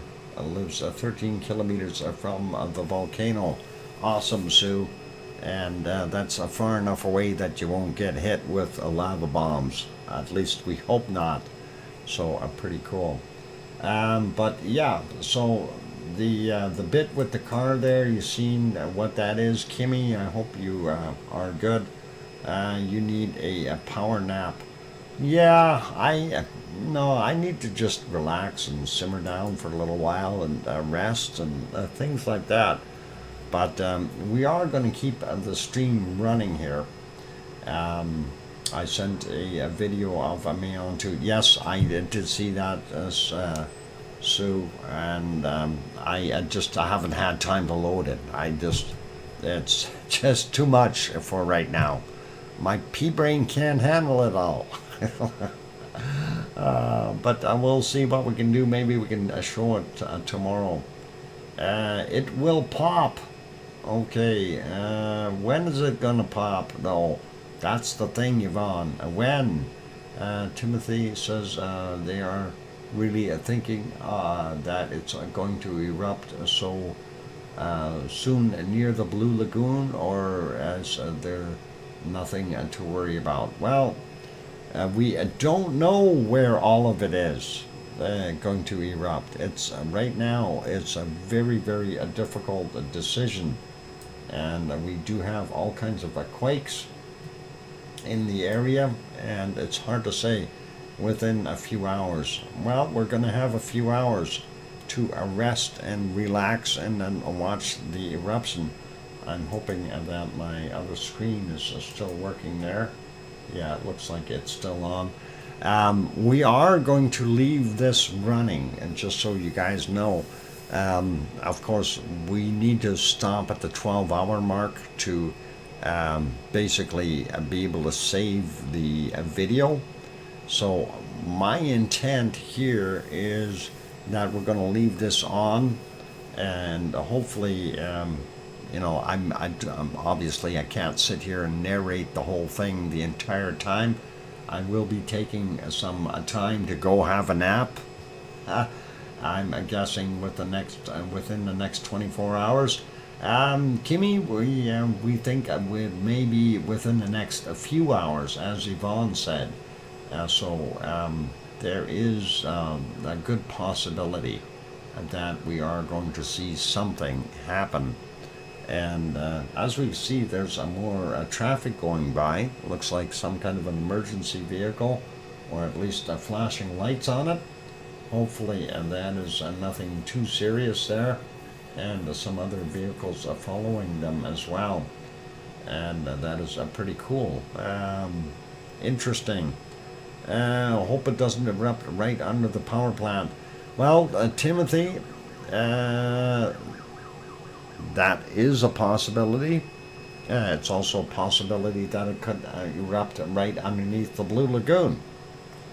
Or even, I hate to say it, but right underneath Thorbjorn, all our camera views would be gone. That's another potential, right? We have multiple things there that could happen, and you know, the scenario, I don't know how to really paint it, but it will start as soon as your head hits the pillow, Dr. Fox. Yeah. I'm gonna have to leave my phone beside me, and then when I hear the millions of emails coming in, I'll know that it's a time.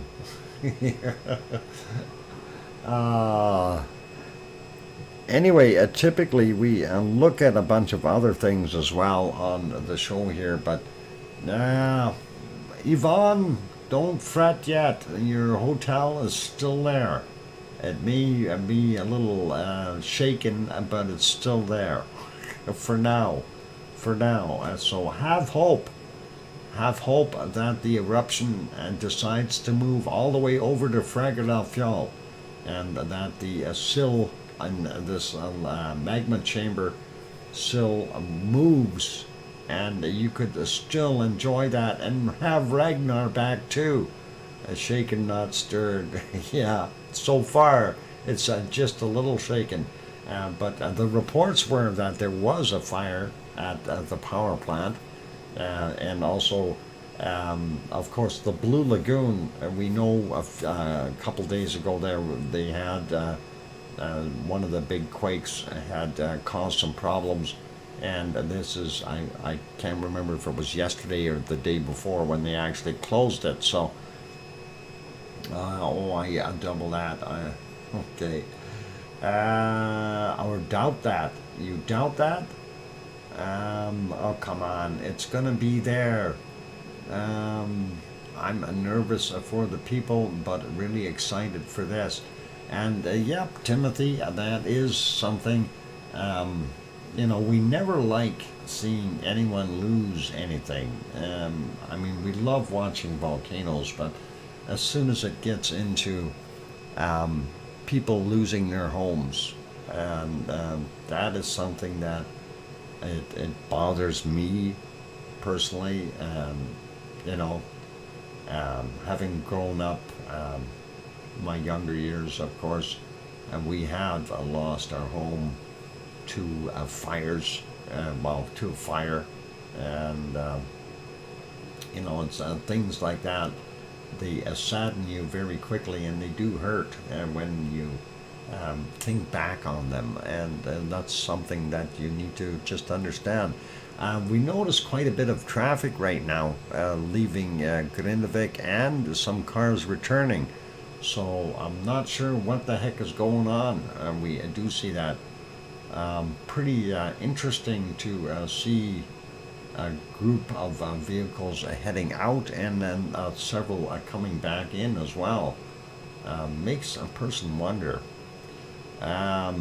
Anyway, let's see.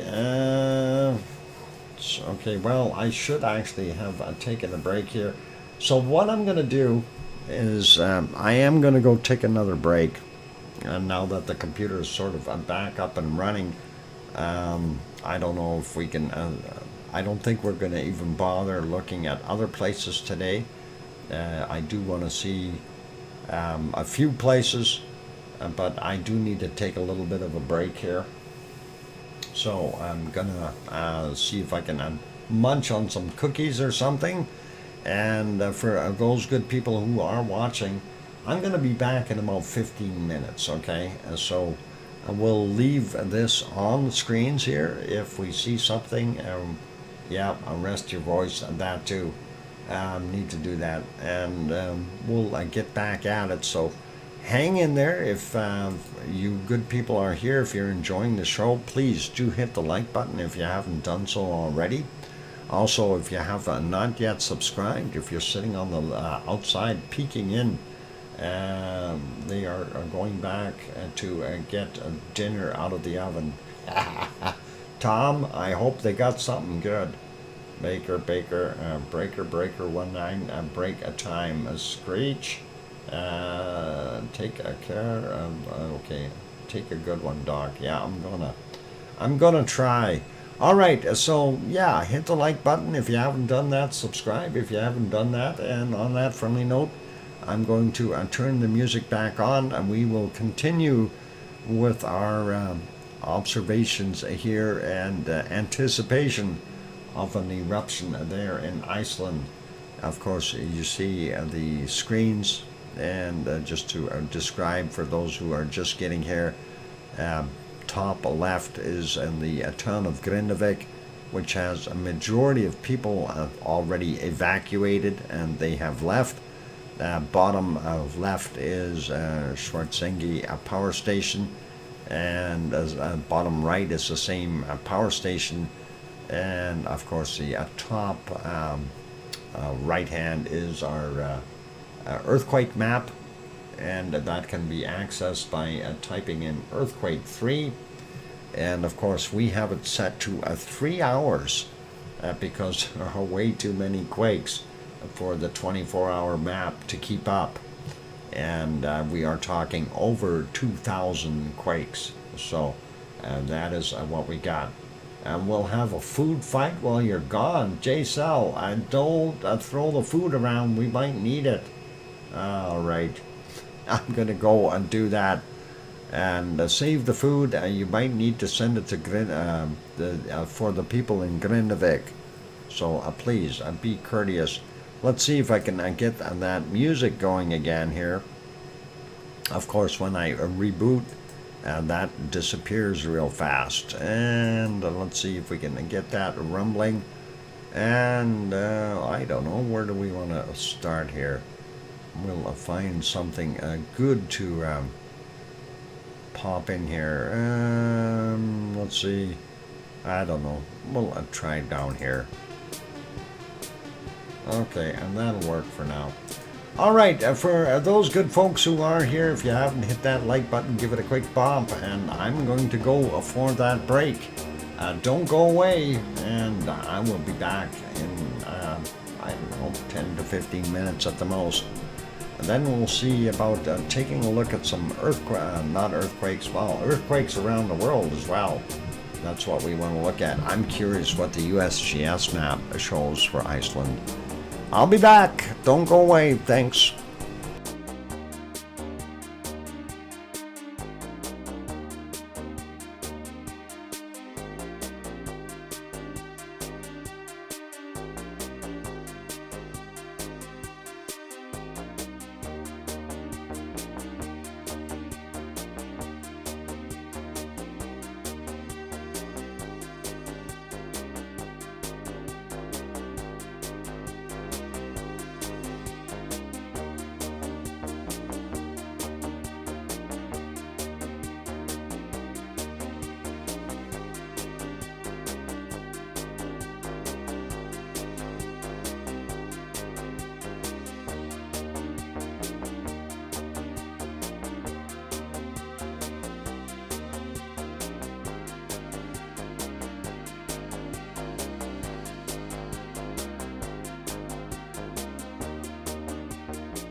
microphone is back on. Yeah. Yeah, I'm glad Alex caught that one. And David had said started dancing by 8. And I said, David, by 8:30, you were tired? Too tired? Oh, I'm getting too tired myself here. That's a part of the problem.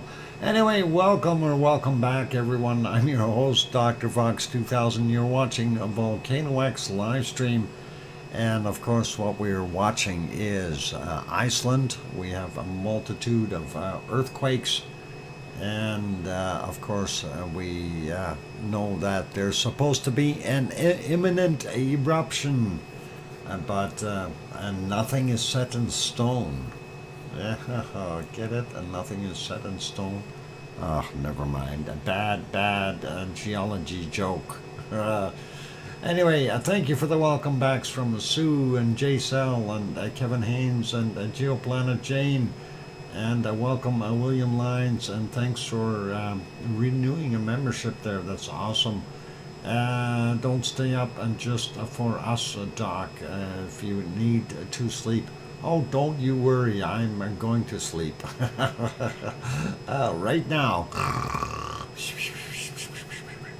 By the way, I was told I don't snore, so I'm good. Anyway, awesome stuff. Still don't know what is going to happen here. The thing that was mentioned here, this could all be a big tease, and that in fact it's true. It could be. This could all subside. Just takes one quake to move things, and all of a sudden we have the magma source cut off, and the sill chamber stretched out, pressure relieved, and nothing is going to happen. But I doubt that will happen. It's a possibility, but let's be realistic here. We think that we're going to see an eruption. It's just a matter of time, especially with the seismic energy increasing and it being over that 3 kiloton mark. We need, if I recall correctly, somewhere just above 6 to make it a pop. And that would be cool. And hopefully it's going to continue to build up a little bit. Now, as far as where exactly it's going to erupt, that is still a mystery. And we have a whole bunch of potential places. Of course, the Blue Lagoon, the power plant, right up on the highway over at Elderp, and places like that. It could erupt in Grindavik, but I don't believe it will. Well, at least I'm hoping it won't. I just renewed my membership. LOL, I forgot I had to give new payment details with a YouTube. Old age. Oh, darn it. Old age happens. Let's see. The quakes are showing a magma right up under the town. And yeah, that is something that we do kind of know. And of course, I don't have the latest in maps, but I just wanted to kind of point out the stuff that we had here. And just no, that's the wrong one. It's this one I wanted to bring up. And that, of course, is what we got there. Let's get rid of some of these ads. Things are moving around. There we go. So, majority of the uplift, when we're looking at this, and again, I can maybe try to bring that just a little bit bigger. There you go. There's Thorbjorn there, Grindavik here, and of course, you can see the reddish areas. Now this was the older one, and this was on the 6th of November is where they cut it off. So we've got a few days more in elevated surfaces here. And of course, the unconfirmed stuff, people saying right around the power plant, Schwarzangi area in the Blue Lagoon, that the uplift is about 20 centimeters. And over on the other areas here, Thorbjorn, that kind of stuff, somewhere around 17 centimeters. So it is what it is. And we'll see what happens. I'm sure this will have changed now. But it being a sill intrusion means it's a fairly flat, skinny layer of a magma that's pushing in. And last we heard, the average inflow rate is about 5 cubic meters per second. It was at 7 at one point in time there, but 5 cubic meters per second, roughly. So it's hard to say when that chamber will be full, when the pressure is high enough for it to pop. The fact that we're seeing more earthquakes at the 4 and 5 kilometer mark, downward in the ground, also makes a person wonder, especially considering what we were seeing off the Reykjanes Peninsula a little further out. And of course, when I zoom out here, you see a few out here, but you kind of wonder, so what's going on? These 3.7s, this kind of thing, 3.4, 3.5s, these are out here. This is the Reykjanes Ridge in this area, and these are well, the 3.7 is on the Eurasian plate, and the 3.4 is on the North American plate. So that's kind of what we've got going on. Now, why did my map change? I had the plate boundary in there. There you can see that red line. That's your plate boundary as it works its way through Iceland. The other thing that we don't see is anything way up in the north, nothing on the northern portion of Iceland. It seems to be the cutoff is right here, just past Katla, at least for the last 3 hours. So when we have this and we put it to 24 hours, let's just see what our quake numbers are right now. 2,225 quakes in the last 24 hours. So that is what we've got. That quake number went up. We are now seeing, well, I didn't see this one before, the 3.9, that's up in the north. Mind you, this is over the 24 hours, but you see how large these quakes are, and definitely some rock busting and movement.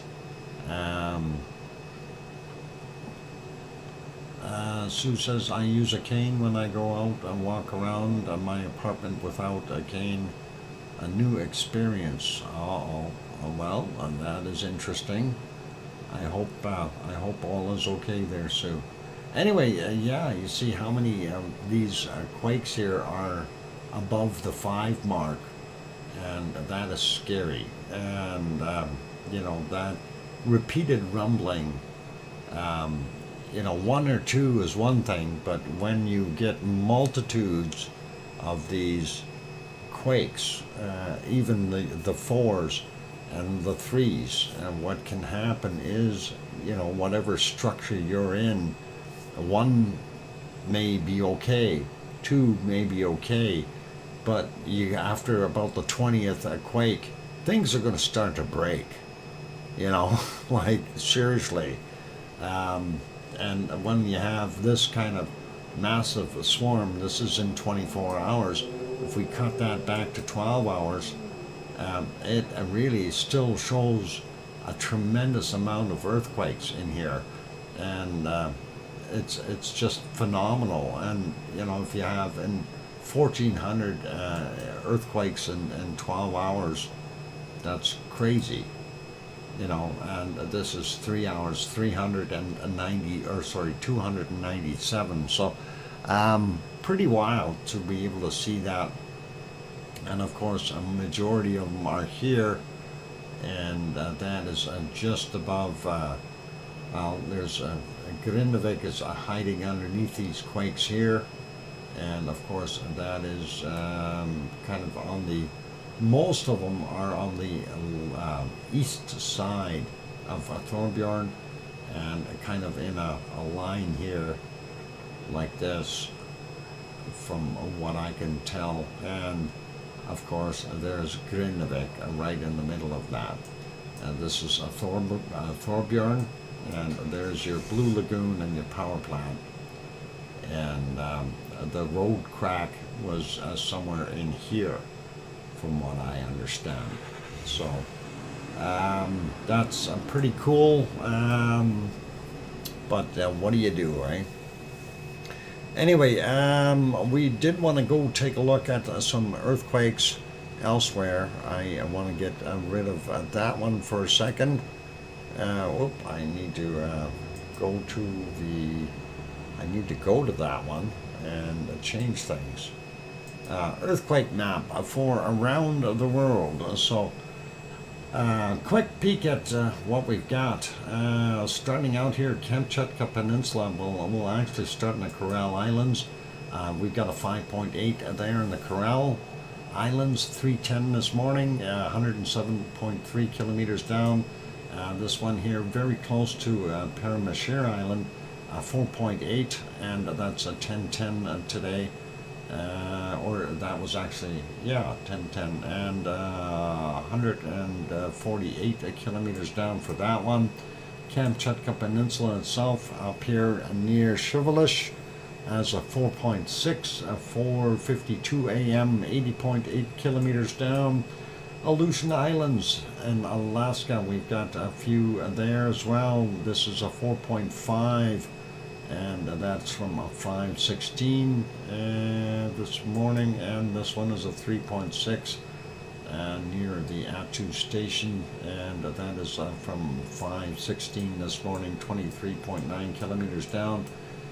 Don't see anything large there in Alaska. We do have one here in Bering Strait, and that is a 3.6, 2:57 a.m. and sliding down a little bit more. Looks like the west coast of North America might be shaking a little bit. We have this one, 3.1, near the coast of Oregon, and that came in at 1333, 29.7 kilometers down. This one out a little further near Ferndale, though, Ferndale, California, from 2057, 8 kilometers down, and then there was a couple more there, 4.1. There's a Ferndale there. So Eureka is over here, and this is where that quake is situated, and that's a 4.1 from 2015 at 17.4 kilometers down. Sliding down the coast, so we see a couple of little ones here in on the Baja, just little ones. So that's kind of interesting to see those. Sliding down, we had a bigger one here in the Dominican Republic, a 5.0. I hope that they are all okay there and faring well, from 1022, and that is 19 kilometers down. And sliding down a little bit more, South America, this is Bolivia, a 4.4 from 1441. 259.6 kilometers down, and a 5.1 at in Chile from 8:27 a.m. 43.6 kilometers down. The other one is in Chile too, 4.5, and that's 10:29, 108 kilometers down for that one. The South Sandwich Islands has one new little one here, 4.9 from 1904. And that's 122.5 kilometers down. Going over, and let's check first. We don't see anything on the Antarctic ridge areas, so that's okay. And nothing new here in New Zealand. We see one out of Tonga area, or is that American Samoa? It is American Samoa.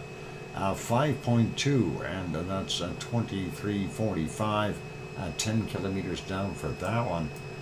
Papua New Guinea, no, this is Indonesia, but is on the island of Papua, and that's 4.7 from 1711 today, and 24.5 kilometers down. Now here in the Banda Sea area, this mess is continuing, and we've got a lot of quakes there. A 6.1 from 1345, 10.7 kilometers down. We've got a 5.6, 1420, 10 kilometers down. You got another 5.3, they call it the Banda Sea, 1413, 16.6 kilometers down, and some small ones, 4.9, 4.9, 4.5, 4.6. So we're not going to go through all of them, but that's what we got there.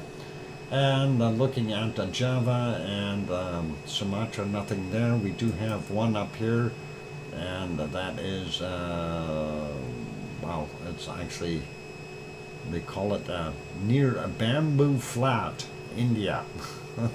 Anyway, that is very close to our barren island volcano, and that is, what is it, 8:49 a.m., 10 kilometers down for him.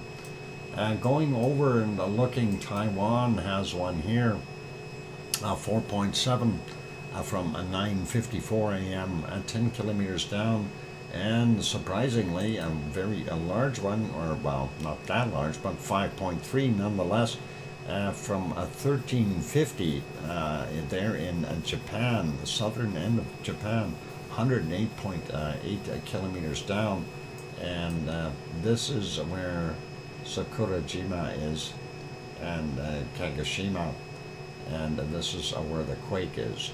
So it gives you a little bit of an idea. It's not that far away. They would have likely felt it in that vicinity, and that is something that hopefully they won't get too many more of. We've got the other ones here in the Coral Islands already.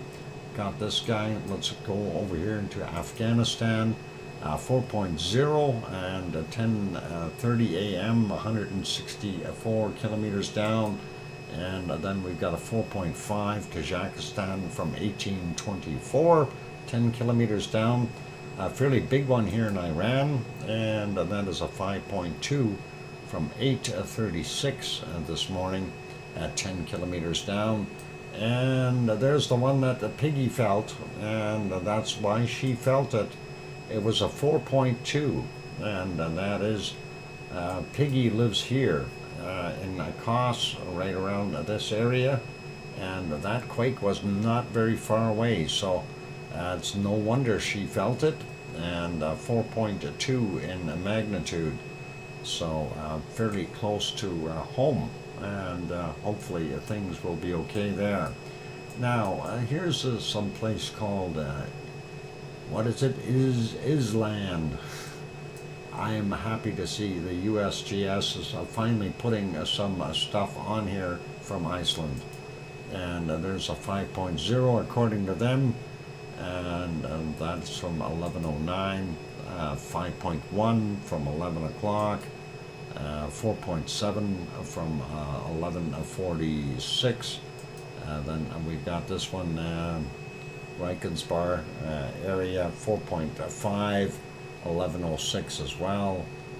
This is the newest one out there, 4.7, and they're calling that Keflavik from 21:53, and I don't know if that's our time, of course, not their time. So, and a bunch more out here. So 4.8, 4.7, 4.8, 4.9. So USGS is reporting some of those, even though there's usually they don't. Mind you, they try to report everything that's over a 4. I'm not going to go over all the quakes here, but just to show, we do have Hawaii is got another little quake swarm, and this time it's over slightly to the east.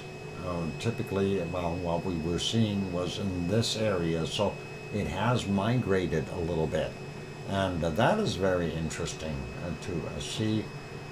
Those are fairly deep yet, 1.4 kilometers below sea level, 600 meters. Maybe not that shallow.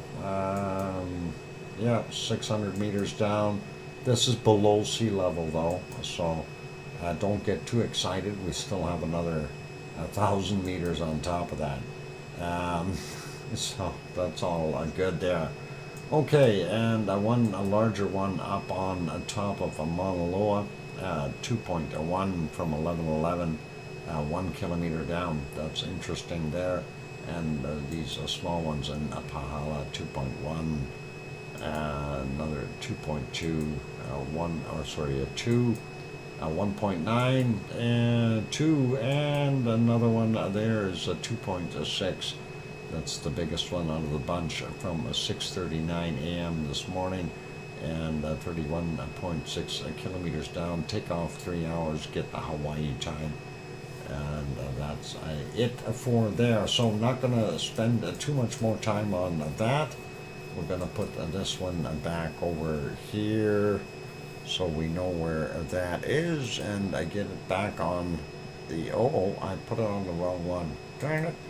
There, I want that one. That's better. All right, so I'm going to take one more break here, and then we'll show the SO2 map, and I'm going to wrap it up for me for tonight. The stream will continue. We'll leave it on and running, and when it gets close to that 12-hour mark, I am going to reset it. And we'll definitely leave this on in anticipation.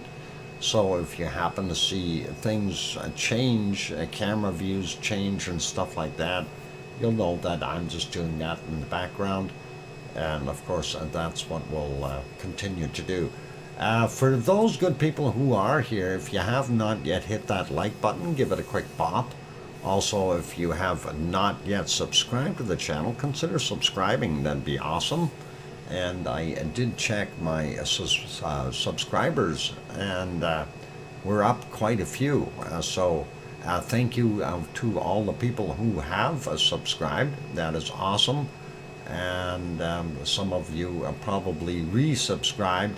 I know YouTube does its famous things there and unsubscribes you magically. And it's interesting to see that. So anyway, let me go take that break.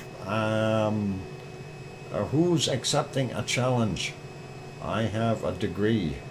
I have 2 degrees. No, hang on. I'll tell you how many degrees I have. Just give me a second, David. I will tell you shortly, as soon as it comes up. I have 1 degree. Sorry, only 1 degree, David. Sorry, that's it. I have a -4. Going south, you are lacking. It's all good.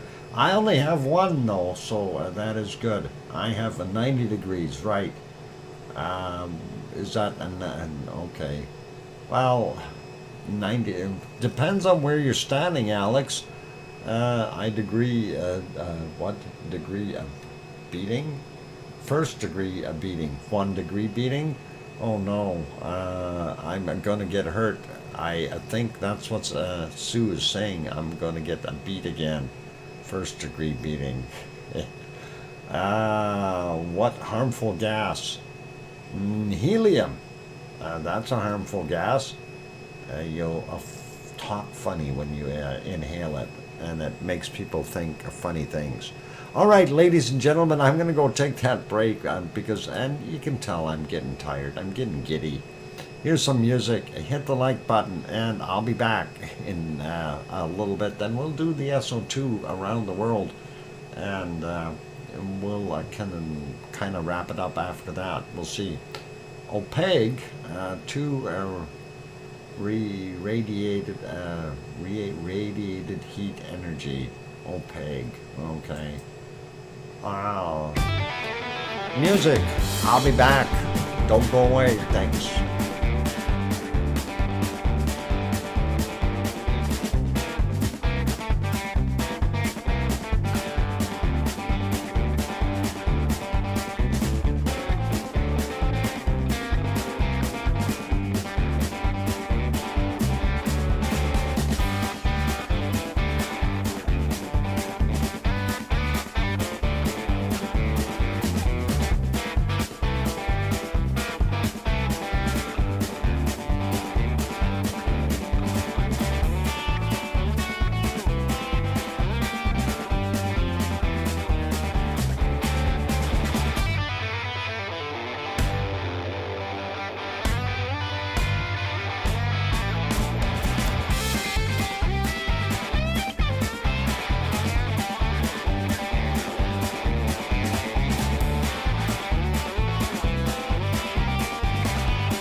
go. That microphone is back on. Welcome or welcome back, everyone.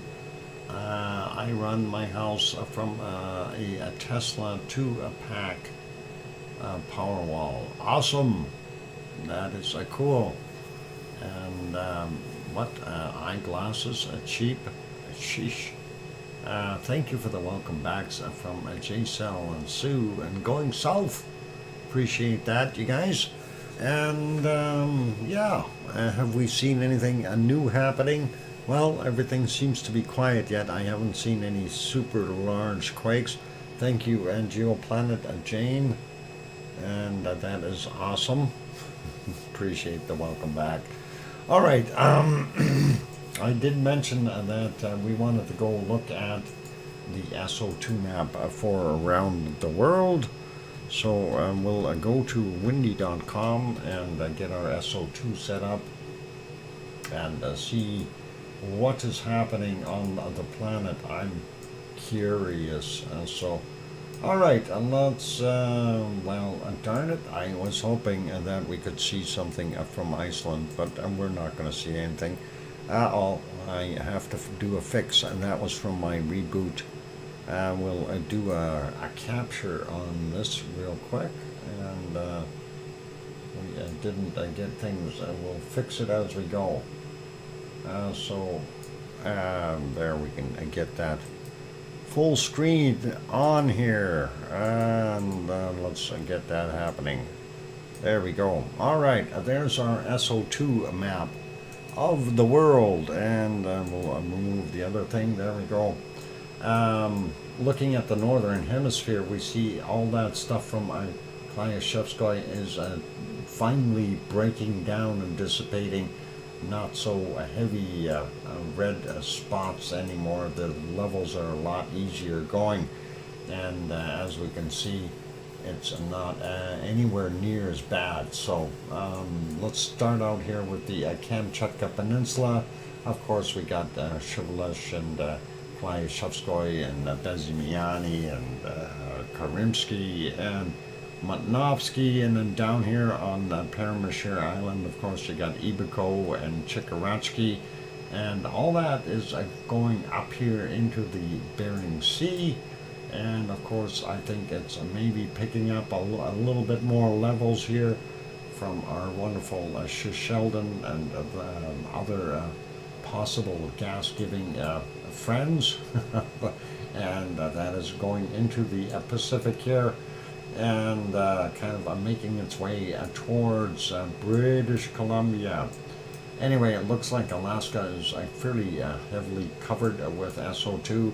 Not so bad in the Yukon or Northwest Territories, or even up in Nunavut. Doesn't look so bad. And British Columbia actually very good for today.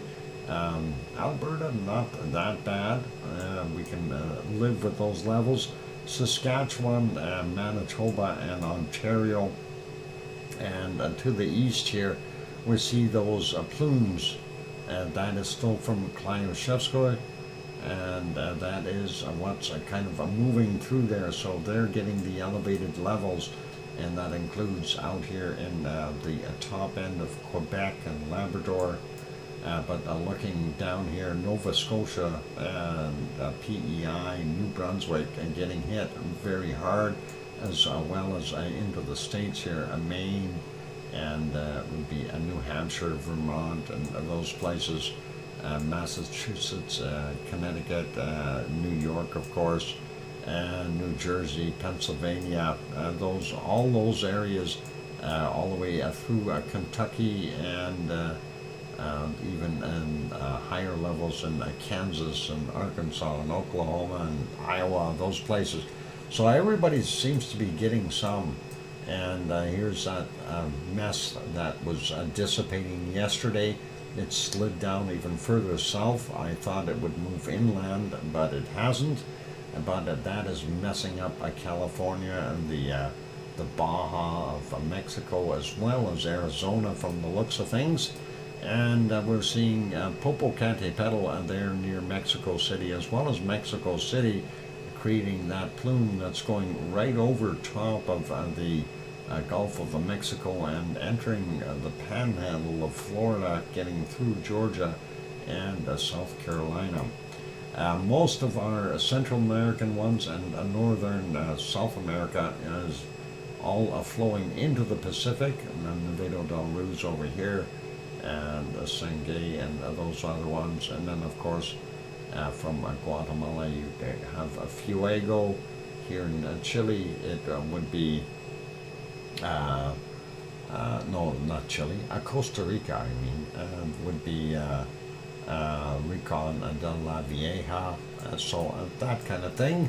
And moving down, not so bad here in southern Peru from Sabancaya, and the same thing goes for our friends from down here in Chile. Rio de Janeiro levels are up a little bit, and not sure if this is just leftovers here, and just strifing the Falkland Islands. And then, of course, we see this plume here, and that is from our wonderful Michael volcano, and that's what we see over there. Antarctica seems to have a little bit there as well for some strange reason. A White Isle volcano north of New Zealand doing its thing. Our normal stuff from Australia, and up here in Tonga we have this guy still off-gassing, as well as over here at Yasur and Gawa and Aoba here in Vanuatu, and still doing its thing there in Papua New Guinea. Luotaluk stepped up the pace a little bit more of a red spot there today. Semaru as well. Seeing this plume here, I'm not sure if that's all from Merapi, but Merapi is somewhere in there. And then, of course, looking at what we've got here, usually it's hard to tell, but this time around I'm going to say it's from Jakarta, not from Krakatau. Okay, and that'll be good for that. Going up here, Carinci and Marapi, not Merapi, but Marapi, making that plume, and then Sinabung up on the top end here of Sumatra doing its thing. Singapore, Kuala Lumpur, high levels are there as usual. People creating that. And here on this wonderful Halmahera Island, we do see the off-gassing and remnants from our Ibu and Dacono, and getting over here into the Philippines. Of course, we have what was it? A Mayon? It's Maiwan or something. I forgot. How do you say it again there, Jane? You said it's Mayon, if I said it right. Mayon. Okay, Mayon. What about Taal? Am I saying Taal correctly? I would rather say Shoort. Thank you, Jane. Yeah, and that is off-casting, of course. We've got, you can only rent it. What? I can only rent it? Ta'al is good. Ta'al. But, Jane, it's a short. It's not Ta'al. It's a very short. I got a new designer glasses for 160 pounds in the North Ireland. Oh, okay. Camera gear, I was lucky to get a darn good setup over the years at a reasonable price. I like reasonable prices. It's the way it works. Anyway, Taiwan, not that good. Industrial stuff on the islands out here doing their thing for Japan, and looking at Suwanoshi-jima would be in here, and not as much coming from there. Looks like we may have some extra stuff coming out of one of the other vents out here somewhere, and looking at the very heavy levels coming out of Sakurajima today. Not so bad from ASO, and that is all right. And moving up and taking a look at Tokyo. Tokyo doesn't look bad, and neither does, well, we do have a little bit, but Sama is also up there and not overly bad. The other plumes up here, this is just residual stuff from Klyushevskoye. When it erupted, it's still swirling around. India, well, they're, hang on, that's, sorry, China, not that good. Shanghai is pretty bad. Again, very industrial there. Same with Wuhan. And then, of course, looking at India, not good. They've got a lot of pollution there. South Africa, the gold smelting still going on. And, of course, Nyamuragira near Congo here in the Democratic Republic of the Congo doing their thing. And unfortunately, unable to see what Erta-Ale is doing due to the other pollution in the area. The heavy red spots here are the oil refineries, which are in Iraq, Iran, Kuwait, and Saudi Arabia, as well as places like Beirut has a refinery, that kind of thing. So lots of oil production there.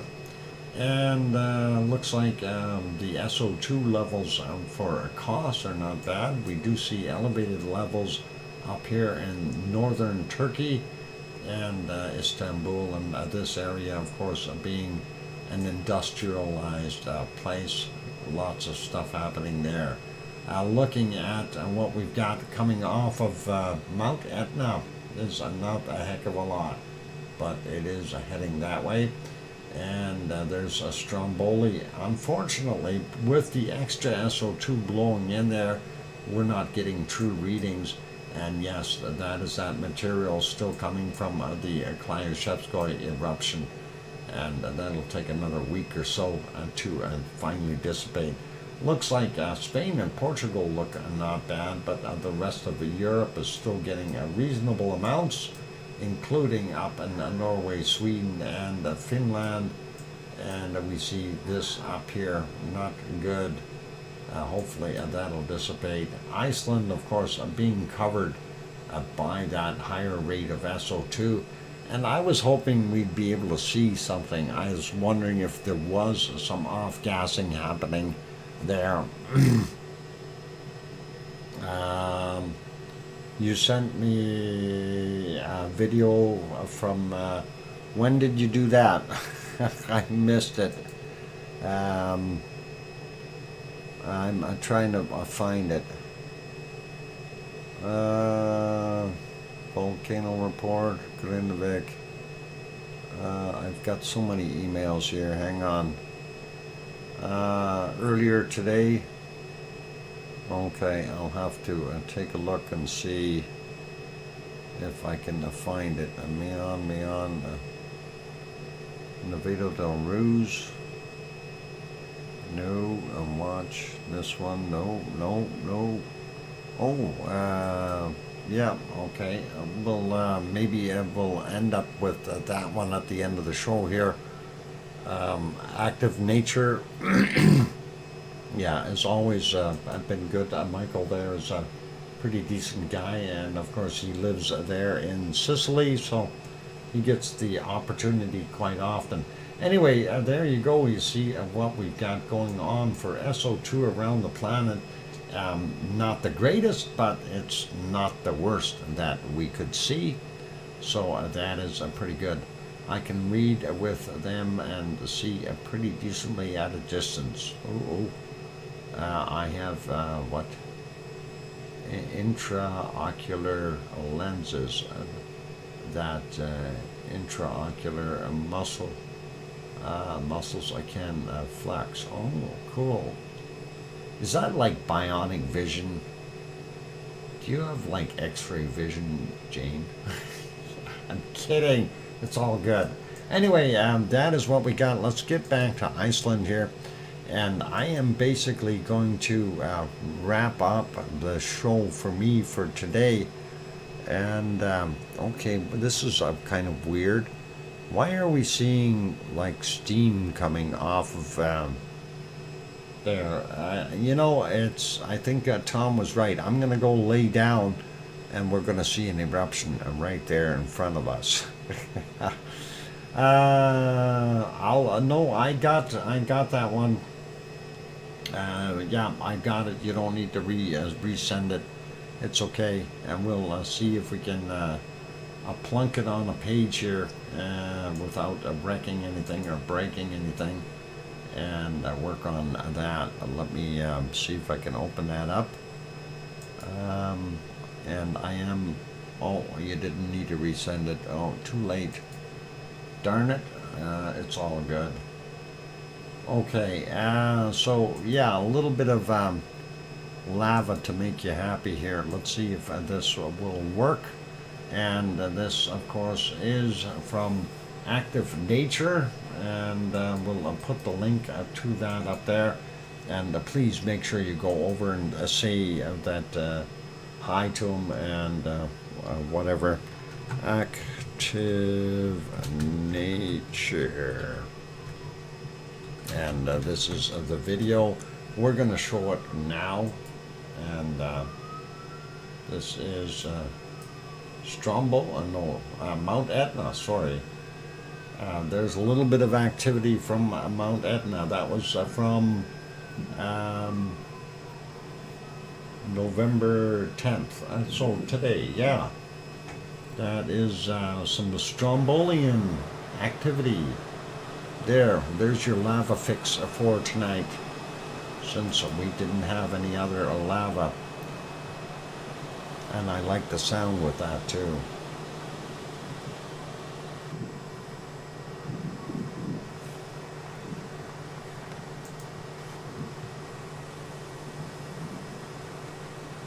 So yeah, please, you know, if you get the opportunity, go over to his site. Subscribe if you haven't done that yet.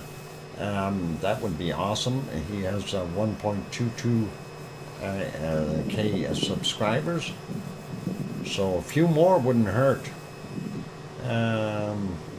Mount Etna is a huge volcano, yes. So that is pretty awesome. Anyway, that is from Michael at Active Nature, and I'm just going to type in thanks, Michael, and give him the old thumbs up here, so he'll be okay with that. And yeah, please do go over and subscribe if you haven't done that already. Give him a little extra help and let him grow his channel as well. So that is pretty cool, and I think that is about where I'm going to wrap it up though for today. So I figured we'll get a little lava fix in there for you, and that is all awesome. And let me get back on the other screens here so nothing is stalling in the meantime, and we'll keep an eye on this. It looks a little eerie there. It almost looks like somebody has got a dome over top of Grindavik of funny looking stuff. So anyway, as I mentioned before, we're going to leave the stream running, and I will try to be up in 6 hours here to shut it off or thereabouts. And hopefully we'll see. Well, I'm going to shut it off. I'm going to restart it. I'm not going to shut it off all the way. And of course we want to do that. Of course, with the screens, I think I'm going to just leave the ones that I've got on here. I think those are pretty safe, the VSAR, and of course the other ones pretty safe to look at. So we should be all right. If there is an eruption and I happen to be awake, we'll definitely point at that, and we may see what we can do to restart the stream I do want to try to capture as much as we can. So the truth will rise. Thank you, Doc, and cheers from a fellow Albertan. Awesome, awesome. And anyway, let's leave it as that, ladies and gentlemen. Thank you, everyone, for being here. I do appreciate it. Of course, all of you are welcome to stay and continue to watch, and that'd be really cool. And also, for those good people who are going, just to let you know, tomorrow we will be back up, well, continuously here, but the actual stream time where I will be on, unless it's erupting, will be at 2 p.m. my time, so our regular volcano stream, and we'll just type that in real quick, just so you have those times. VolcanoX is typically on every day, but on the weekends, of course, it starts earlier. Yep, Antarctica cycling into a summer. You bet. We're not going to worry about the cold temps today. It's already 11 o'clock here. I need to get sleep. So be good, everyone, and enjoy yourselves. Hopefully we'll get to see the eruption as it happens, and keep your fingers crossed and hope that it's not in the middle of Grindavik, and we'll see what happens with that during the course of the night and tomorrow. So basically, yeah, thank you to our moderators, Arizona Snowman, and Piggy, and Sue, and Yvonne Kunkel, and CND Boy, and Siggy, and Gary, and 24/7 Live AZ Skies. Thank you, moderators. Appreciate all of you being here. Also, a big thank you to our wonderful guests, all of you. And we have had quite a bit of support today. And I'll just read through these here if I got it. So Sleepy Dormouse gifted a 5-pack. Piggy gifted a single one, and then Piggy super chatted £2. And Oz threw in a $5 super chat there. And then Barbara, Dinkle Storm Chaser, and Dutch Weather threw in 2 separate gift memberships, as well as a €6 super chat.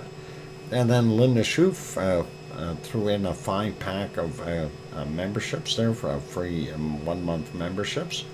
And Ken Wilson threw in a £10 super chat. Laura Bonnet threw in a $3.99 super chat. Oz threw in another $5 super chat. Sita threw in a $10 super chat. Michael Olson threw in a $10 super chat. And Bone Mama AZ62 gifted a 5-pack. And Louise Clark threw in a $9.99, £9.99 super chat, and then Yvonne Kunkel threw in a €2 super chat. So thank you for all that wonderful support. You guys are awesome. So we have a whole bunch of new members, and that is really neat to see. And of course, some old members as well. And like I said, with the amount of people that have subscribed today, that is awesome. The numbers certainly have gone up, and we're grateful for that. So thank you to all the new people. And just everyone, bear in mind that we're going to do our best to cover this wonderful volcano when it happens, or the volcanic eruption. And fingers crossed. So right now we're seeing kind of a haze build up there. I don't know exactly what is causing that. Are we getting some local gases coming up, or is that a fog rolling in? That is a possibility as well. So I'm going to leave it as that for now. Anyway, for those good people who are here, typically I ask one thing. when I sign off. And that is, please, please, tell your loved ones that you love them tonight, for tomorrow is never promised. On those notes, good night, everyone. Take care. Keep smiling and be happy, and we'll see you all tomorrow. All the best, and good night. Oink, oink.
you.